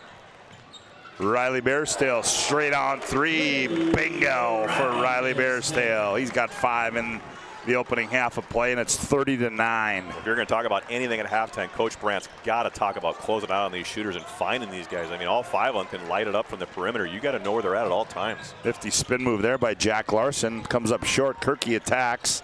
Blocked away there by Spielman. Also, Kratcha right there as well. Spielman, now he goes end-to-end. Layup is up and good by Chase Spielman. Spielman's got 3 in the ball game, averages 15. 30-11, a 19-point lead for Mandan. Here's Eli Eaglestaff with it. Now he skips it Kirky on the left side. Now to Riley Bearstail. Riley attacks. Kirky thought about it, left corner 3. Gets in the paint, kicks it out to Eagle Staff. Eli, took one too many there. Yep, that's going to be a suitcase violation. We'll go back the other way. Today's game brought to you in part by Farstead Oil. Find out how their skilled sales team can help you achieve your wholesale fuel, mobile lubricants, and DEF needs. Proudly serving North Dakota, Montana, and western Minnesota since 1938. Committed outstanding customer service and reliability. Farstead Oil. Kyson Keller tacks on the right side. Little teardrop comes off. Good position inside there by Eli Eaglestaff. And back comes Mandan as he drops it to KP. Yeah, Coach Brandt tried to run a special there, clear out at the elbow, give Keller the opportunity to make something happen. 16-footer by KP is in and out. Rebound run down there by Spielman of the Mustangs. He gets it in the front court to Keller. Keller, he's doubled up, breaks free on the baseline. Shot no good. Rebound to Riley Bearshill, and you said it, Higgy, one and done. Yeah, they don't give up many second opportunities here, and now another three wide open. Weak side rebound. Here's Kirky, right side three. That one too strong. How about the work by Shimmick? Oh, nice pass. Layup, good. Wow, you're just seeing flat-footed here by West Fargo Cheyenne, not even moving. I mean, if I'm Coach Brandt, I'm clearing the benches and sending a message here to get after the rebounds. That's hustle. There you see that on a Ryan family leadership on the other end. Shot missed by Karachi. Here comes Kirky. Kirky up in the air, nowhere to go. Has it poked out of bounds, and they're going to say it's off of Kirky. Today's game brought to you in part by the UPS store located in South Broadway and Minot. They're open Monday through Friday, 8:30 to 7, and Saturdays, 8:30 to 3. UPS store located in the Marketplace Foods Plaza for all your packing and shipping needs. 32-11. 3.5 to go in the opening half. A quick first half here. Yeah, I think that first game we had obviously had a little bit of fouls. Today we only got 5 here in the first half. I don't want to jinx us, but good rhythm, good timing going here tonight. Cheyenne's only got 1 foul. Oh, nice play there as they break free. Does Kyson Keller. Yeah, Keller just got off that wheel, off that back screen. Nice set play out of that timeout. Mandan back with it is Kirky. Now he gets it off to Riley Bearstail. Now to Briley. Now to Kirky. Kirky jabs left, goes baseline, leans in, flips one off the window. No good. Nice tip out there by Riley Bearstail. Now Eaglestaff. Now Kirky. Kirky back to Eaglestaff. Right side three. That one's in and out. Rebound poked into the hands of C.J. Smith. Kayvon Lanier checked in. Got guarding the ball right now. Kayvon Lanier, okay. Turn shot by Spielman comes off. Again, Mandan does such a nice job on the defensive end. We talked about in the pregame about the height they're giving up, but they just one shot, one rebound, getting after it. You're starting to see Cheyenne extend their defense a little bit here. As you can tell, the three-point line's been kind of a Achilles heel for Cheyenne as Mandan is shooting the ball really well. Here's Eli Eaglestaff in the right corner. Now they go back out high to Kirky to the Braves. Kirky on the bounce. Here's Eaglestaff, right corner three, bingo. He finally got one, did Eli Eaglestaff. Yeah, he's got 5 in the game. Again, we've been playing a long time without KP Eaglestaff, who got 2 early fouls.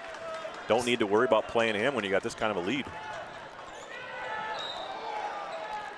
Yeah, an offensive foul. That was just a great play there by Kayvon Lanier.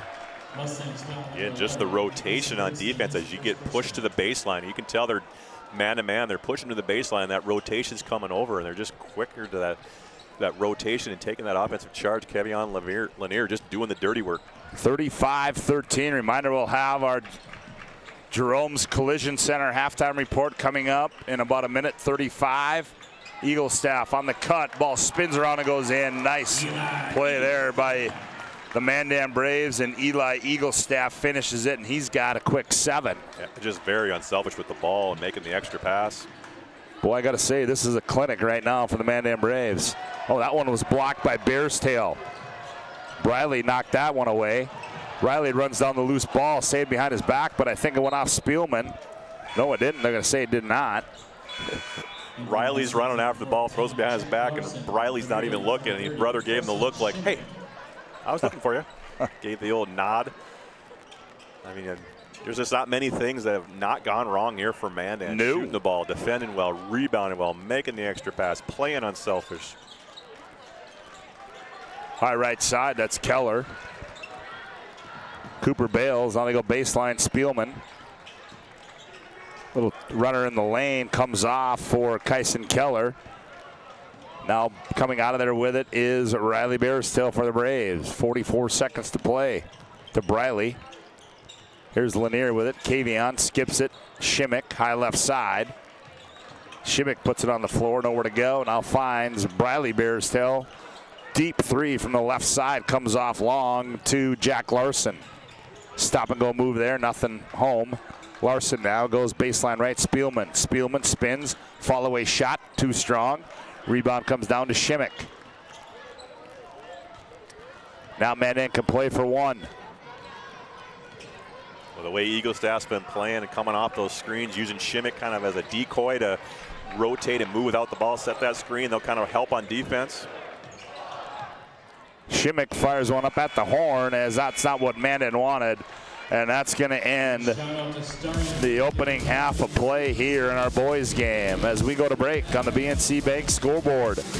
Mandan 37, West Fargo Cheyenne 13. We'll be back with our Dromes Collision Center halftime report after this timeout on the PSP Network. Is proudly brought to you by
Make sure to like and follow PSP Network on all social media platforms.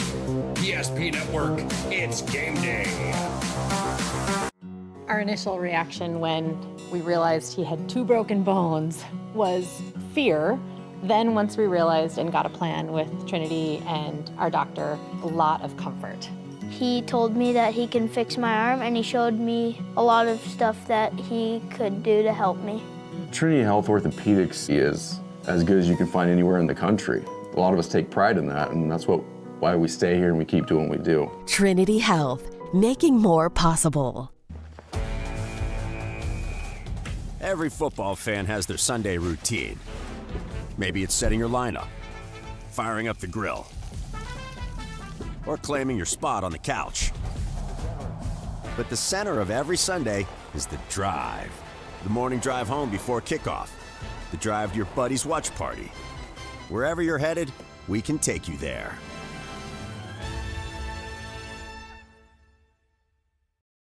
When facing disaster, it's not just the things we lose, but the memories. But there's hope. ServPro, with decades of experience in Minot and Bismarck, is always ready. Our certified professionals don't just restore homes, they rebuild lives. Because to us, you're not just a client, you're family.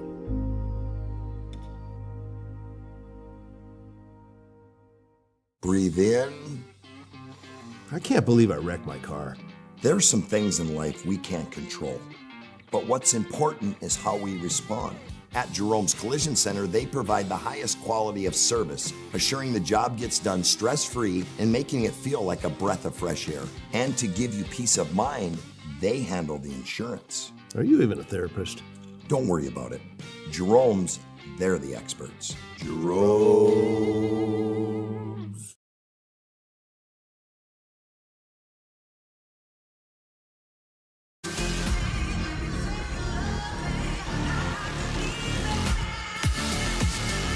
Welcome back to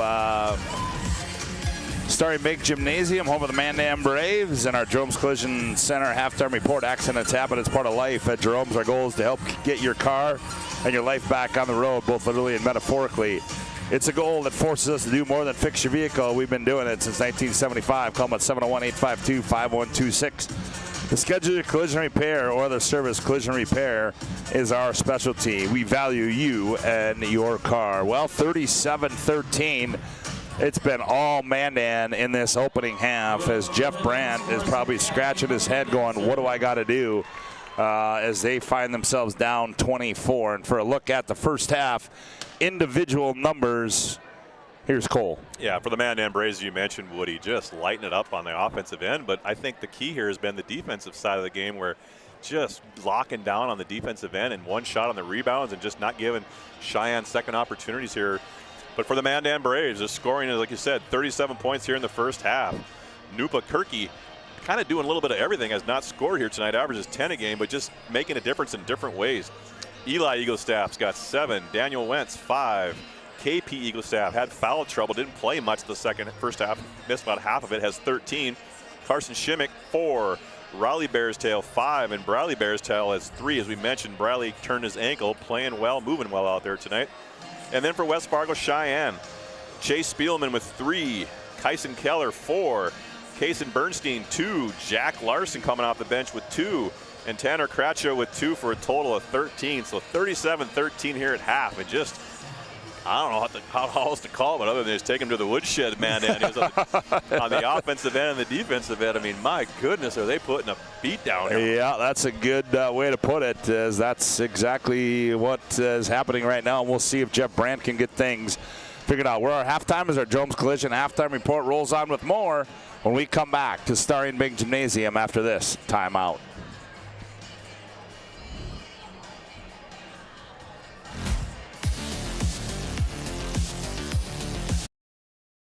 Is proudly brought to you by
Make sure to like and follow PSP Network on all social media platforms. PSP Network, it's game day.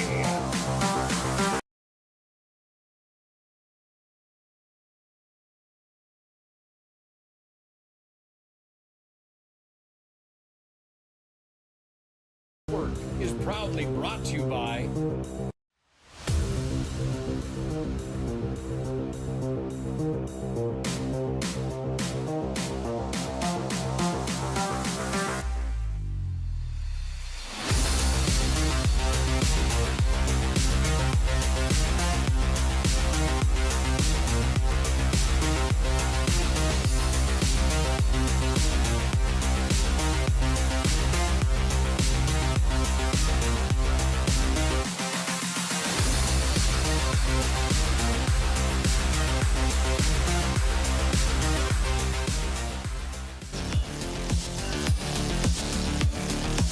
Well, that's going to do it for Jerome's Collision Center halftime report. Accidents happen. It's part of life at Jerome's. Our goal is to help get your car and your life back on the road, both literally and metaphorically. It's a goal that forces us to do more than fix your vehicle. We've been doing it since 1975. Call us at 701-852-5126 to schedule your collision repair or other service. Collision repairs are our specialty. We value you and your car. As we get back to live action here, as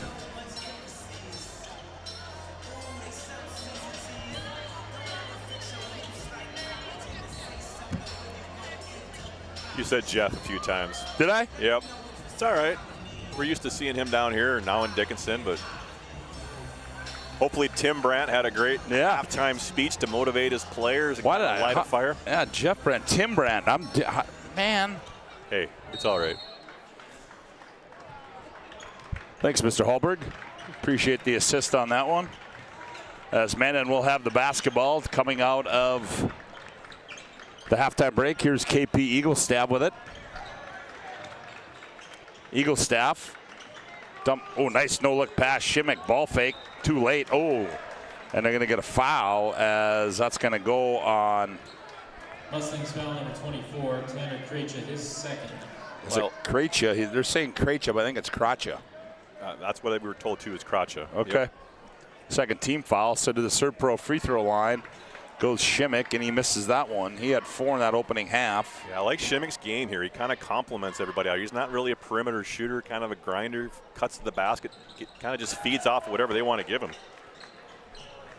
Gets that one, does Shimmick. Makes it 38-13. Back come the Mustangs. CJ Smith surveys, now gets it off to Bernstein. Now back to Spielman. Oh, nice. CJ Smith broke free off that backside cut and went up and scored it. Yeah, he was so wide open. He was kind of caught him off guard, thinking something to come fly at him. That was the first time Mandan didn't have a very good rotation. Oh, Higgy, I don't have. Oh, my fourth quarter's on this side. Shot comes off for. You got to write small. Well, apparently I do. Here's a long three. That one's up and good by Kyson Keller. Yeah, great to see him get going here. As you know, he shoots the ball really well from the perimeter. Averages 16 on the season. Only got now his 7th point here in the game. First 3-pointer in the game. So as a shooter, and you haven't been shooting it very well the first half because of the defensive pressure, now open it up here and knock one down. Makes 38-18. Riley Bearstail back with it. Eaglestaff in the right corner. Now up high to Kirky. Oh, Kirky. Oh, got going too quick. Traveling violation. Today's game brought to you in part by Mandan State University. The best way to predict your future is to create it. Over 100 areas of study at Mandan State. You learn the degree for the career you desire, with more than 96% of recent Mandan State grads employed or continuing their education. MSU grads get jobs, period. Mandan State University. Be seen, be heard, and be you. Attacking again is Keller. He misses that one. Bernstein keeps it alive at the 10 and goes up and scores it. Yeah, Bernstein already met his first half match. Got 4 in the ball game. Good. Now Keller starting to attack here a little bit more, being aggressive on the offensive end.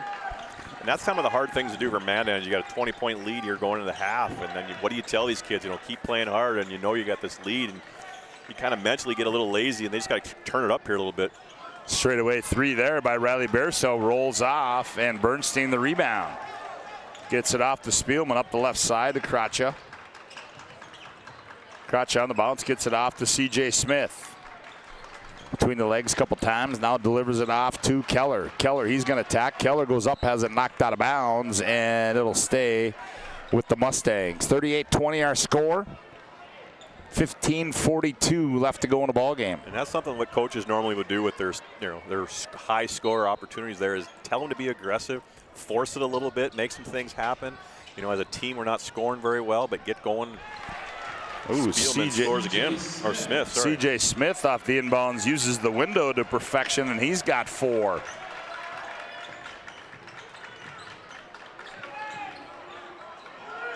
Kirky on the other end, he misses a 3, and don't look now, but the Mustangs with the hoop here can cut this to 14. Yeah, we had a 26-point lead at half, and now they step through move there by Keller comes off, rebound to Riley Bearstail.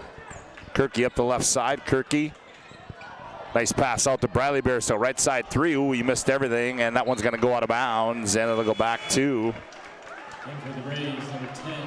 the Mustangs. Well, the Braves appears that they have cooled off to start this second half because they do not even have a field goal yet in this second half. Well, they had a 26-point lead at half, now cut it to 16.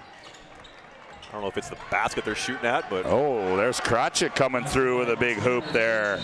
And now we're going to have a First International Bank and Trust timeout on the floor as the Mustangs have cut this to 14. 14:51 to go in the ball game. Mandan 38, the Mustangs 24. Back after this timeout on the PSP Network.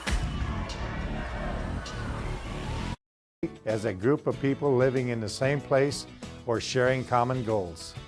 Community is the largest part of our name, and we make it the largest part of our business.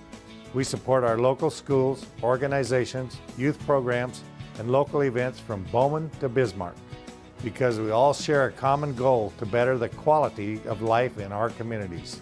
Come bank with us at Dakota Community Bank and Trust, your real community bank.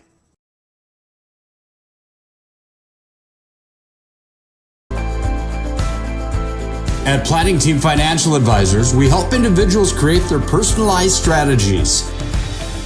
We specialize in financial planning, retirement planning, insurance, and 401k distribution options. Don't leave your future to chance. Call Planning Team Financial Advisors today for a free retirement review. Planning Team Financial Advisors, your plan, your future, your team.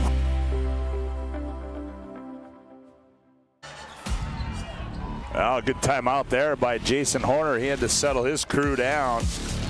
Jason Horner.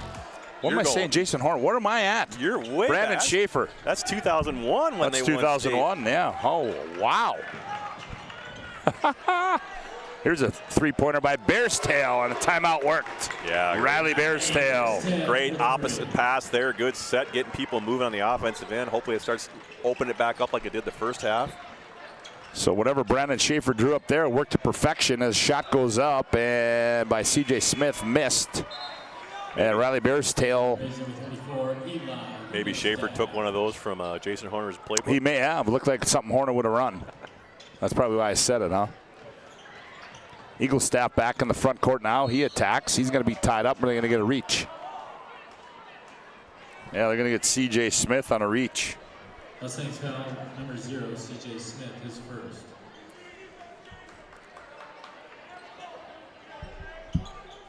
They inbound it to Riley Bearstail. Angles left side, dumps it off to Wentz. Wentz crosses over down the left side of the lane, now kicks it off to Riley. Riley on the bounce, free throw line, spins. Dumps it off to brother Briley. Now up high to Wentz. Wentz, suitcase violation, will go back the other way. Today's game brought to you in part by BSN Sports. BSN creates exclusive personalized solutions for North Dakota high school and collegiate programs.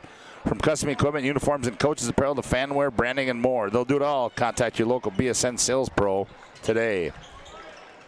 Cheyenne's just done a better job here the second half on the defensive end, speeding them up, closing out on them, not letting them have too much room to get a shot off, and then forcing some turnovers. There's Kracha with it. Kicks it out high to Smith. CJ long three. That one comes off. Bernstein the rebound. One bounce, nowhere to go. Turns. That one partially blocked into the hands of Keller. Keller now back out Bernstein. Bernstein now in the corner to Keller. Loses it. Now gathers. Now rises up from 14's up and good for Kyson Keller. Yeah, Kyson Keller starting to heat up here a little bit. Got 9 in the ball game. All those little mid-range shots come to fall for him now. 41-26. Back with it, KP. Nope, that's Eli Eaglestaff. He throws it away. Spielman on the other end. Layup, scored, and one. Now the smart play on that was Spielman is that he realized that Bearstail was closing the gap on him, dribbled into him, created the contact, and had no way of be able to finish that shot. He took the contact. There you see that on our Ryan Family Dealership replay. Number 25, Cole Martin. 41-28. Spielman at the Serve Pro free throw line to convert the three-point play, and he does so. 41-29. The Mustangs trying to crawl back in this one.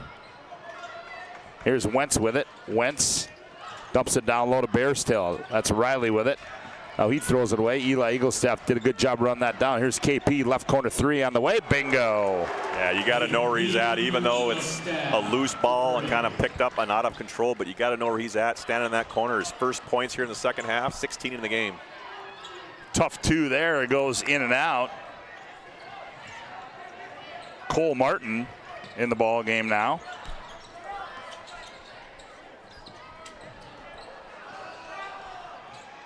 Here's Kirky with it.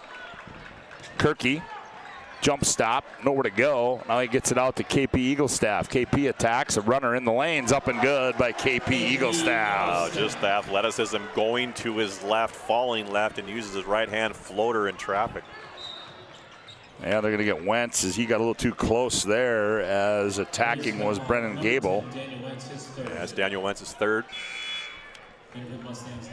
Bernstein comes back in for the Mustangs. Here comes Shimmick in. Guessing Wentz is going to sit down.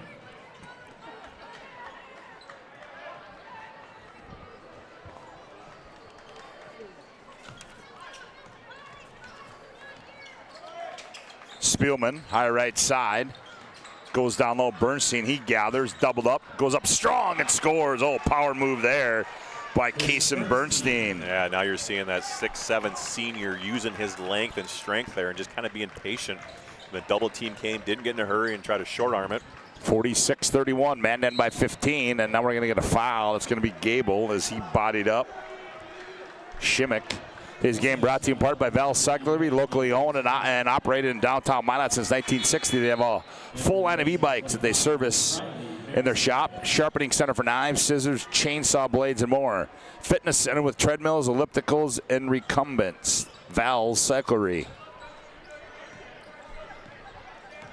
Briley Bearstail controls for Mandan. Gets it off Kirky. Kirky surveys, right corner, Eli Eaglestaff steps into a three, no good. Bernstein the weak side rebound, outlet. Spielman, he's got 3-on-1. Spielman attacks, layup, got it. Good decision by Spielman. He had 3-on-1 as you mentioned, and they didn't really commit either way, so he addressed the aggressiveness and made him make a commitment. Oh, what a move there by Eaglestaff. Went baseline, turned around, a little teardrop in the paint's up and good. Just the footwork on that. Woody, I might have had an ACL if I tried that. Here's a three from the left side, comes off there. There you see the Eaglestaff move as that three by Cole Martin comes off, but we're going to get a foul on the rebound. Yeah, that's on KP Eaglestaff, his third. Was that KP? Yep, KP. So he had 2 in the first half. Sat majority of that first half with foul trouble. Now picks up his third. 48-33. Inbound to Gable. Gets it off to Keller. Now up high they go. Here's a deep three by C.J. Smith. That one comes off. Run down there by Kirky, taken away by Martin. Into the hands of Gable. Gable loses the ball out of bounds. Wanted a foul, didn't get it. It's going to go back to Mandan. Yeah, Gable just tried to do a little too much there. Nowhere to go.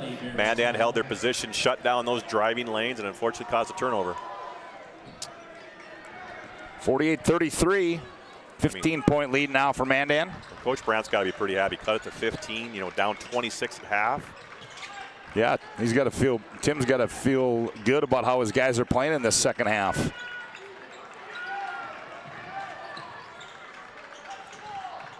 Eli Eaglestaff, left corner 3, misses everything, and we're going to get a foul on the floor. Gable puts his hands up like, I don't know what I do, but Shimmick was kind of crashing the boards, and it looked like Gable used his body there to kind of push him out of bounds. Took his feet out underneath him. For the Braves, number 10, Daniel Wentz. And Coach Brandt's trying to ask what he did, and it just looked like, oh, we got a technical foul? Yeah, and now. Was that on Brandt or Gable? It's on Gable. Well, he did show a lot of emotion after that play with some frustration, so. So that's his third now. Yeah, that's his second personal, and then the technical is his third, correct. So now Kirky toes the serve pro free throw line. He'll shoot the technical foul. And that's Kirky's first points here tonight. Only shooting at 44% on the season. Misses the second one. Now Mandan will get the ball. Yeah, Cheyenne had so many positive things going for him, and then to get that technical, on a hustle foul, and it wasn't, trying to do anything to hurt a player, just kind of undercut him a little bit, a little frustrated with the call, and unfortunately the official made a decision. 49-33, Mandan by 16. Eli Eaglestaff is hounded, and then they're going to get a reach-in foul.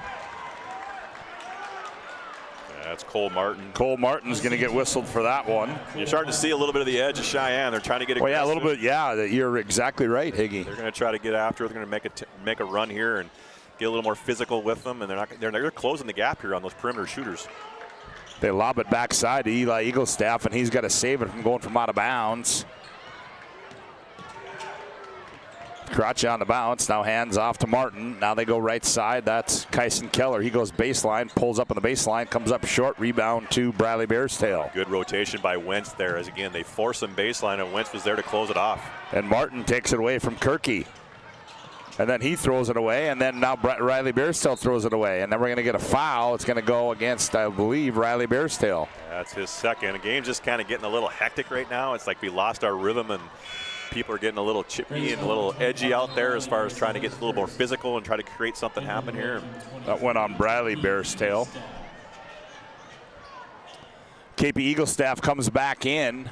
9:57 to play, 49-33.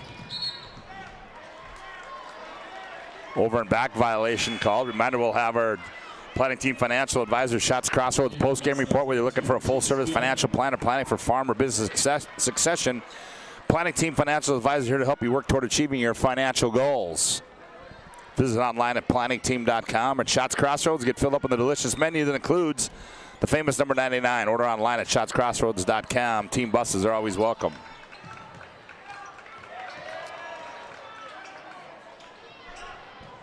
Kirky up high. Finds Eaglestaff in the left corner. That's KP for three. That's in and out. Nice follow there by Bradley Bearstails. Up and good. Yeah, now Mandan's starting to get back to what they did in that first half. Getting that penetration kick, making the extra rotation, getting higher percentage shots. Good follow up there. 51-33. Spielman down low, turns, fires short. Rebound to KP Eaglestaff. Back comes Mandan. Kirky, high right side. Now he comes up high left side to Wentz. Wentz on the floor. Stop and go move. Leans in, throws one up, misses it. Kirky's going to get called for the foul on the rebound. Yeah, and that's where Wentz is trying to do a little too much there. Again, we talked about how you're making that penetration, make the extra pass, another rotation pass to get a higher percentage shot. You got four shooters standing out there.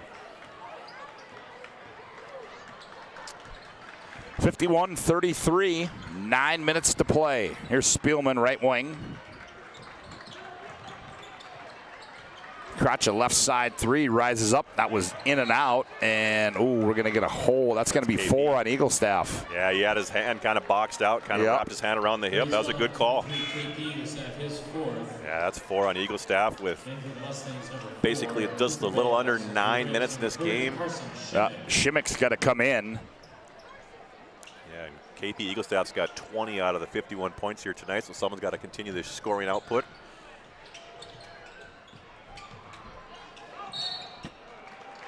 Spielman attacks, and he's going to be fouled. He'll shoot 2. Braves foul number 33, Riley Bearstail, his second. Riley Bearstail gets called for his second. Well, I like that Cheyenne, this whole second half aren't settling for the jump shots. Yeah. Like they were that first half, taking the mid-range and the three-pointers, and they weren't falling. So when shots aren't falling, you got to find ways to get to that rim and create fouls, get to the free throw line, take the lid off. Spielman's having himself a nice second half. He's got 8 in the second half so far, going for 9. Gets them both. He's got 12 in the ball game. Back come the Braves, and Riley Bearstill gets it off to Kirky. Here's Wentz, right corner 3, too strong. Schmidt kept it alive, but into the hands of Bernstein. Dumps it off to Spielman. Spielman, and that's going to be a traveling as he got going too quick there, and he'll go back the other way. Yeah, it's like he got caught on that volleyball line there. We'll also have in our post-game show, or Magic City Home Leisure, move of the game. It's time to bring a spa to your home. Stop into Magic City Home Leisure on South Broadway, and you'll find a massive inventory and a next-level sales team that can help you find the perfect spa, sauna, or game for your rec room. It's Magic City Home Leisure. Shot up and good there by Daniel Wentz. And that's Daniel Wentz's game there, moving without the ball, getting those high-percentage shots. He's settled the last couple times from the three-point line.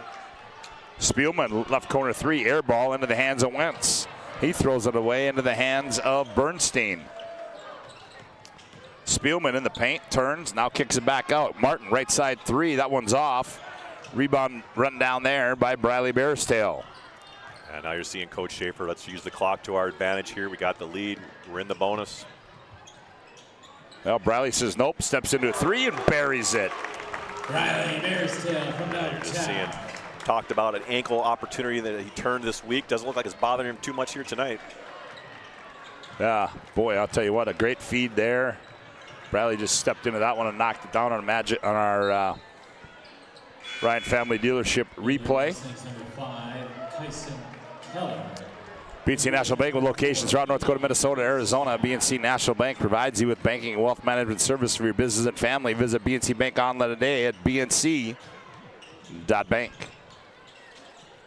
Martin, there's a poke away by Wentz into the hands of Riley Bearstail. And then taken away by Cooper Bales. And then a reach-in foul there by Riley Bearstail. Just a frustration foul. Turned it over, tried to make something happen. You see that all the time in high school, and that's some of that maturity thing as we get throughout the season. You can't have those turnovers, number 1, and then make a second mistake by fouling. Now we're putting to the free throw line on the clock stop, giving Cheyenne the opportunity to get back in this game. Yeah, Cooper Bales, 5'9" junior, will toe the Serve Pro free throw line. And Cheyenne had cut it to 16. And now they got it back up to 21. Yep, Bales misses that one. So this time, Riley Bearstail, Bradley's just going to walk it into the front court. Goes high right side to Eli Eaglestaff. Now to Riley Bearstail. He's hounded there. Finds Wentz on the baseline. Now goes out high to Eaglestaff. That's Eli. Wentz, baseline right, leans in, nice pass, weak side, Shimmick scored and one. Yeah, that's what Shimmick and Wentz do, is they move so well without the ball, and Shimmick again, that and one play. Mustangs foul number 25, Cole Martin, his second. Those are some of the keys to the season here for Mandan. As you know, they're going to shoot the ball really well, and they got some athleticism out there in that perimeter when they press, but the two kind of blue-collar guys in Wentz and Shimmick kind of moving without the ball, getting the rebounds, getting those extra putbacks. Okay. Shimmick's got 8 in the ball game.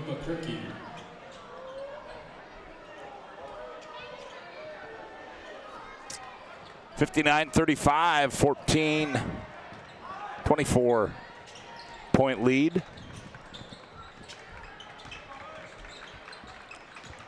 Jack Larson checking in. He has the ball, now gets it off to Martin. Martin's 3 comes off no good.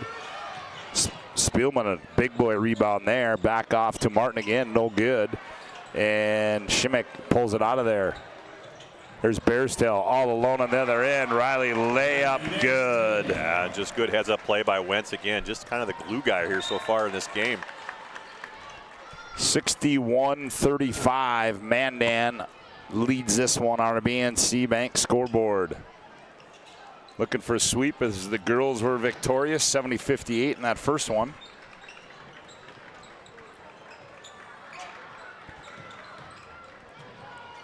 Bernstein attacks on the left side and scores. Yeah, Bernstein's had a good second half. Got 6 in the second half, 8 in the ball game.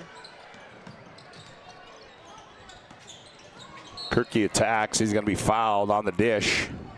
Yeah, I saw Kirky go down the paint there, and the defense kind of rotated. He kind of looked off, and Shimmick was wide open. Just got a nice hand on the ball there on the defensive side for Cheyenne. Cole Martin. Oh, they called a foul? Yep. On the pass. Inman Mustangs number 24, Tanner Creighton. So we didn't get in the bonus in the first half, but we're already there now. Both teams got 8 fouls. So Nupa Kirky's going to toe the Serve-Pro free throw line for Mandan. Free throw on its way. That one's no good. Nupa averaging 10.5 a game. Only got 1 point here tonight on the offensive end, but defensively he's been hounding people. Here's Keller with it. Spielman on the attack.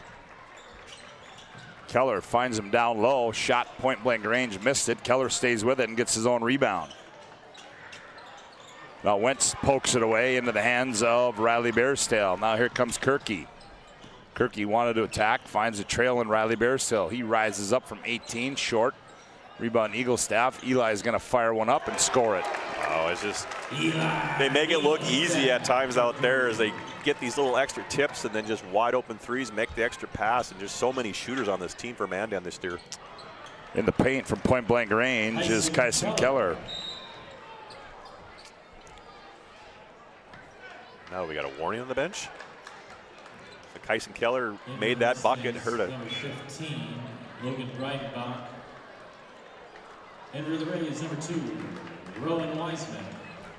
Kind of confused on that as the official stopped the game. Yeah. He pointed to the bench, and I'm assuming that's a warning.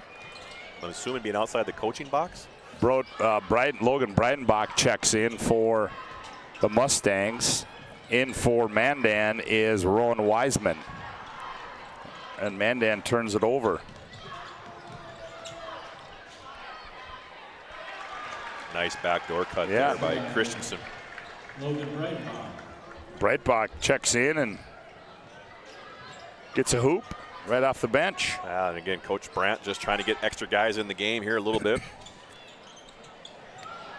Long three, Eaglestaff, one more time. Eli Eaglestaff from deep. That's his third 3 in the game. 16. And we got a First International Bank and Trust timeout on the floor. 4:15 to go. Mandan 67. Cheyenne 41. Back after this timeout on the PSP Network. This week's PSP Network Player Performance of the Week. Powered by the Aggie Foundation and Mountain State University. Congratulations to this week's nominees on Big Time Games.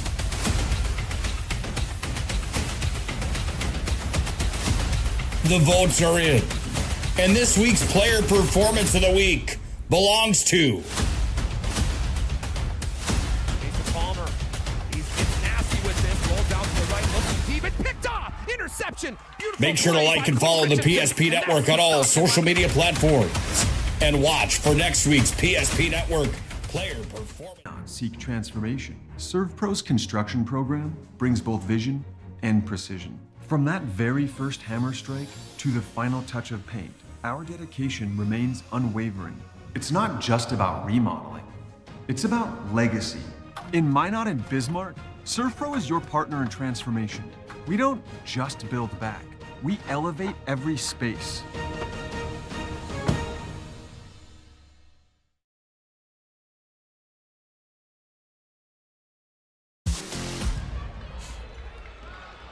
(67-41). Mandan leads it. There's Breidenbach. Free throw line over to go. Nice pass down low. Spielman layup, got it. Yeah, now you're getting Mandan over committing a little bit there and then backdoor, and I'm getting these easy buckets as Spielman is just having a great second half. Got 10 in the second half, 13 in the game. Ooh, they leave Kirky wide open. He misses the 3. Rebound pull out of there by Jack Larson. He's going to go end-to-end. Kicks in the corner. Breidenbach steps into a 3, too strong. Eli Eaglestaff, quick outlet there to Bearstail. Bearstail, he's going to rise up and sends one home. Yeah, to get his steps down a little bit, but it's a dunk, and that's probably his first one here this year. There you see it on our Ryan Family Dealership replay. Layup on the other end, and the foul as Kracha converts. Yes, it's good. That's Kracha's 6th point here in the game here tonight. Braves foul number 34, Eli Eaglestaff, his first. In for the Braves, number 31, Tavion Lanier.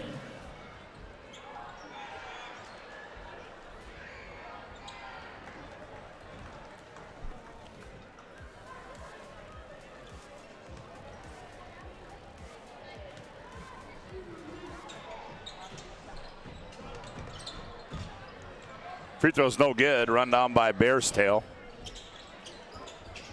Now taken away by Kracha.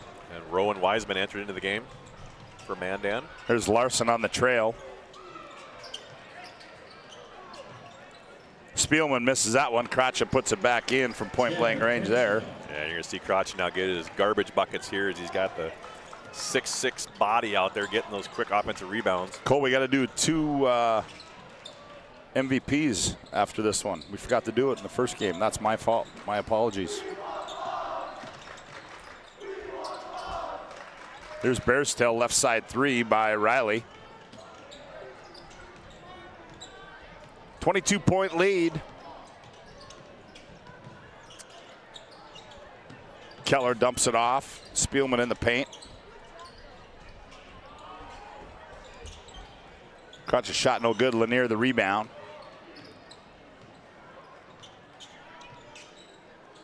Gets it off to Wentz. Out high. Eli's going to try to get one more in, and he does. Give him another 3. I don't know if it's Eli or KP, but man, the Eagle Staffs are lighting it up here tonight. Now we're just going to get a line change here. As coming in is Braxton Deutsch. Number 21, Brandon Baker. And number 32, John Schaefer.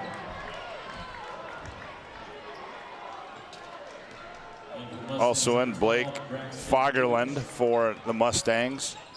Big John Schaefer in there for Mandan. Breidenbach's shot's up and good for 3. Yeah, he's got a quick 5 here in the second half. Also in there for Mandan is Dace Keplin. Also for Mustangs, number 22, Kellen. Brandon Baker the second in there as well. He tried to hit Rowan Wiseman on the weak side, throws it out of bounds.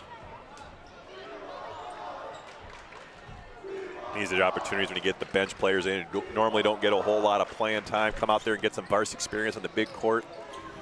Mom and Dad watching you, fans on PSP watching you, getting excited out here, want to get in the scoring column.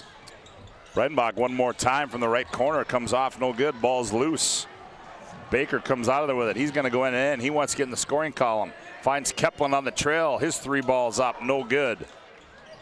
Rebound there. Comes down to Braxton Deutsch. To Cole Martin. There's Breidenbach. Shot no good. Schaefer the rebound. Gets it off to Baker. Baker attacks. Now here's Wiseman. Now Keplin has it. Poked away from the backside, and it goes out of bounds. That was poked away by Braxton Deutsch.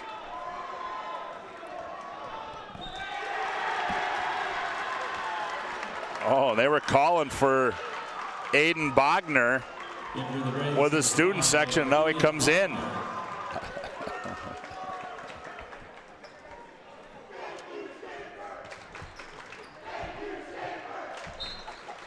Bogner. So it's all but academic here.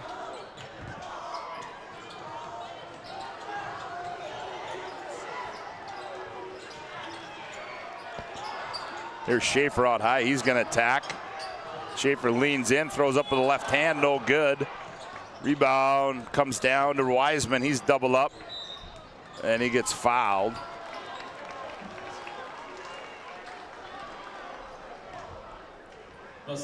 Big Schaefer there. It goes off him. There you see it on our Ryan Family Dealership replay. And Wiseman's going to go to the line and shoot some free throws with 34.1 to play.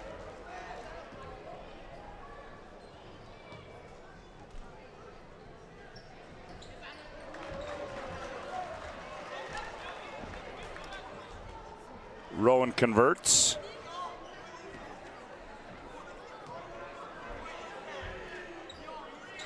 And he goes 1 for 2. Deutsch back with it.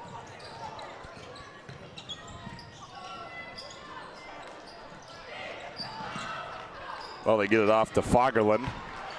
He loses it. Nowhere to go. 15 seconds. There's a poke away into the hands of Keplin. And Keplin throws it, and it's going to be poked out of bounds. It'll stay with Mandan with 6 seconds. I'm guessing Mandan's is going to dribble this out. Maybe not. Now they want Bogner to get a shot. Well, and I think they're just going to bounce this one out, and that is going to end this one as the Mandan Braves are going to stay undefeated. They're going to win this by a score of 73-50 against the Mustang from West Fargo, Cheyenne.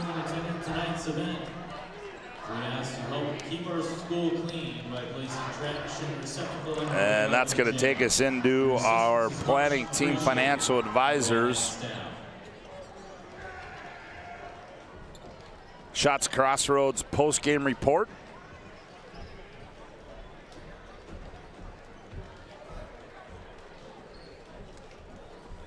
Planning team financial advisors, helping clients work toward financial freedom at Shots Crossroads. Your post-game headquarters, order online at shotscrossroads.com. And right now, I believe Cole has the head coach of the Mandan Braves. Let's go down courtside and Cole. Cole, take it away. All right, hey, congratulations. First win on the home court for the 2025-26 season. You put your foot down in that first half. I mean, I don't know what else you could have said at halftime because they did everything well. Yeah, we played really well the first half. The defensive side of the ball, we were all over the place. I thought we contested every shot, and then we crashed the boards, and we didn't give it up many second chance points, and took us a little bit to get going offensively, but KP made a few shots in the first half and got us going, and I think we can be very dynamic offensively with the 5 that we can put on the floor. Well, and you touched on it about the rebounding. Right away when you saw the starting lineup and they walked out here, they got 6'6", 6'7". You was 1 shot, 1 rebound. So obviously you were doing the shell drill all week, teaching about how to block out. But what I was impressed with is the unselfishness of your team. You moved the ball. You made the extra pass for a higher percentage shot. And I think that feeds off your defense. And you got so many shooters. It's got to be fun this year knowing that you got 5 guys at any time can score in double digits. Yeah, I don't know how many finished in double digits tonight, but first night against Red River we had 5. The second night against South we had 4. These guys, this is the first time this group has actually played together, so I'm just excited to see how much more growth we can make, but very unselfish team, and that's something we just keep preaching at practice every day is we got 5 guys that can put the ball in the hole, so when you do a job and draw a secondary defender, get rid of it and make the next guy make a play, and I'm very happy with what we've been doing so far. Yeah, you were up 26 at half. They cut it to 14 at one point. You called a timeout. Probably a little fire a little bit on the intensity then, and then we came out the second half. But let's talk about KP here a little bit, this transfer coming in. I think he ended up having like 23 or 20 right now here tonight. But what has he meant now as this transfer coming in for your team? He is a phenomenal player, and when we get a guy like that come into our program, I mean, I was very excited about it, and he played a little bit this summer with us already, and I knew we were going to have something special with him, and he can do a lot of things, attack, and then we saw the type of shooter he is, and I'm just excited to continue to see him get more comfortable as a Mandan Brave, and I think he's a great fit for our team. Absolutely. Well, I'll tell you what, good job today here, Coach Schaefer. I look forward to Tuesday night's game. I think it's going to be a fun one against Bismarck High. Yeah, it's always a fun one over there. All right, good job. KP Eagle staff, congratulations. You're a sports clip player of the game. Nice job. You kind of got in some foul trouble a little bit there. How do you kind of overcome that? Because you shot the ball so well, but then the foul trouble made you sit on the bench a little bit. How do you overcome that? You just rely on your teammates, and your coaches. They just talk to you. Be smart after you foul a lot. You can't really play that intensive defense. So it's just, you kind of just have to rely on your teammates more. So I transferred in my senior year for my last year to a new high school down in Rapid City. What's it like for you coming into a new school? Obviously, you had some friends that you knew here with the Bearsdales and some others, but what's it like being a new student here in your first year here and coming on the court and changing up here with their uniforms here? You know, at first I was kind of nervous, but then I knew some people here, and the people right here were pretty welcoming, so it's pretty easy just coming here. But what's been the best part coming to Mandan? This new gym? Yeah, it's pretty nice in here, yeah. Absolutely. Hey, congratulations on your win. Back to you, Woody. All right, Cole Higlin, nice job there as Mandan wins it by a score of 73-50. We'll take a timeout as our Planning Team Financial Advisor Shots Crossroads postgame report rolls on with more after this timeout on the PSP Network. Is proudly brought to you by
Make sure to like and follow PSP Network on all social media platforms. PSP Network, it's game day. At Ryan Buick GMC, we treat every day like game day. 1.2-liter turbo engine, ultra-wide screen.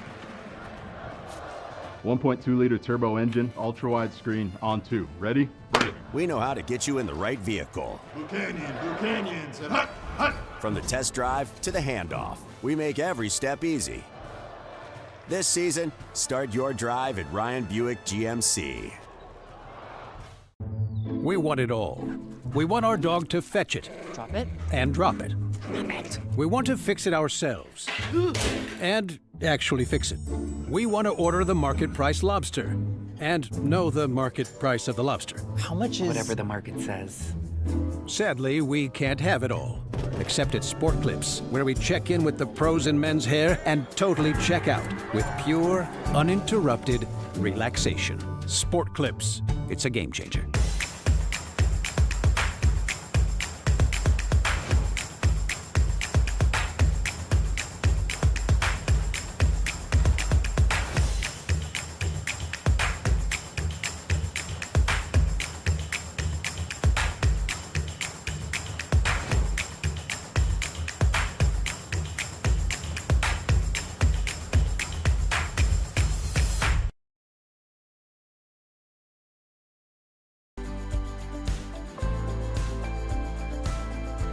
At Planning Team Financial Advisors, we help individuals create their personalized strategies.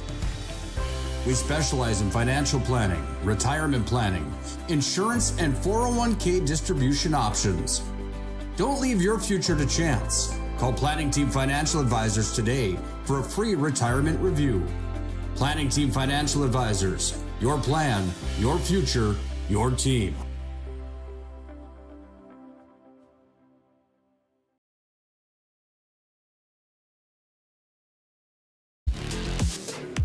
Well, welcome back to our Planning Team Financial Advisor Shots Crossroads post-game report. This one has gone final as Mandan Braves boys win at 73-50, and they sweep the Mustangs tonight. And for a look at our final individual numbers, here's Cole. Yeah, as we talked in the post-game with Coach Schaefer, I mean, Mandan just came out with the pedal to the metal in that first half. It just was a scoring machine as they had 37 in the first half, finished with 73.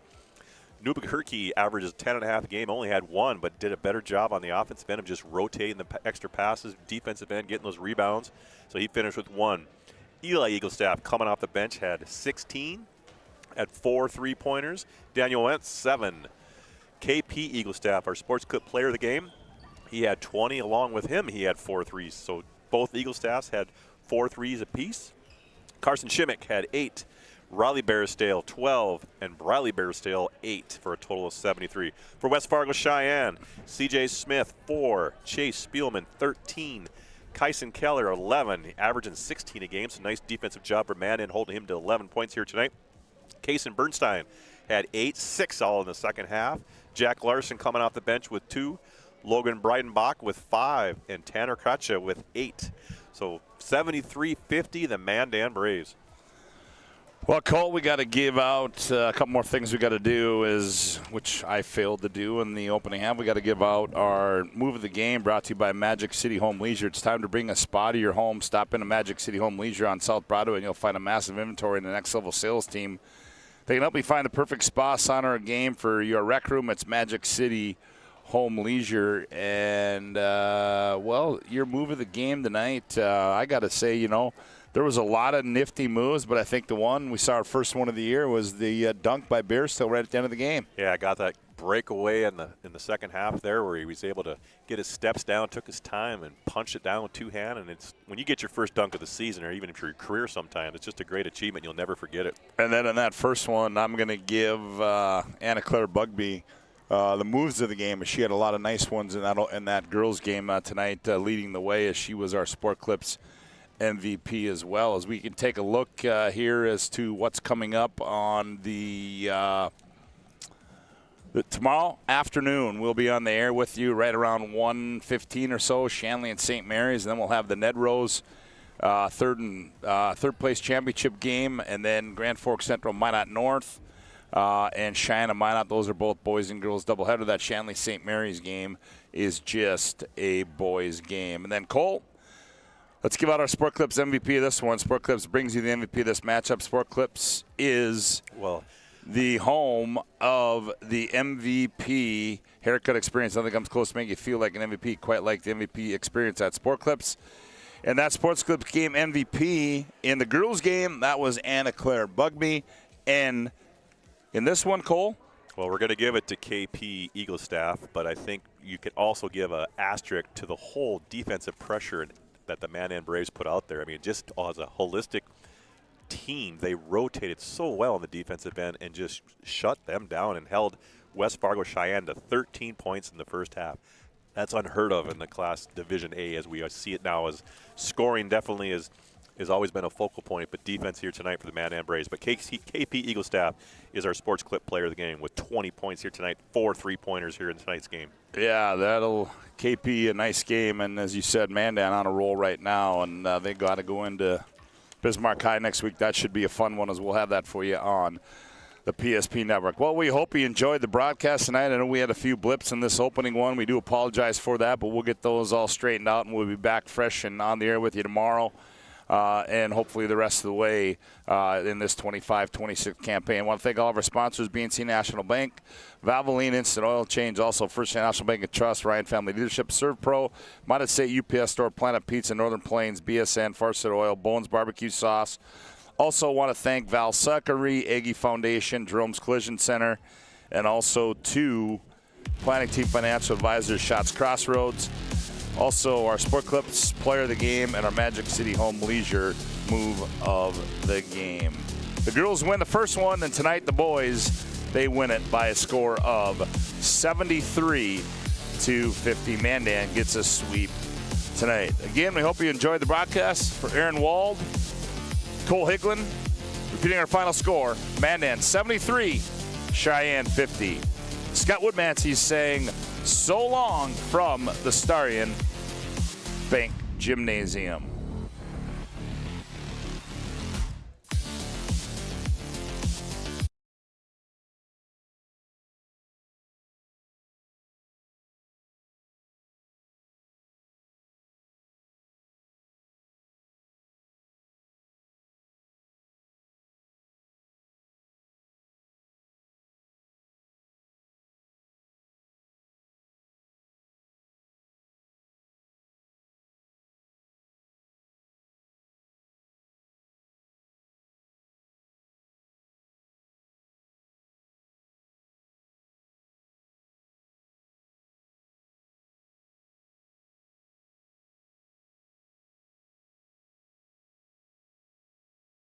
Is proudly brought to you by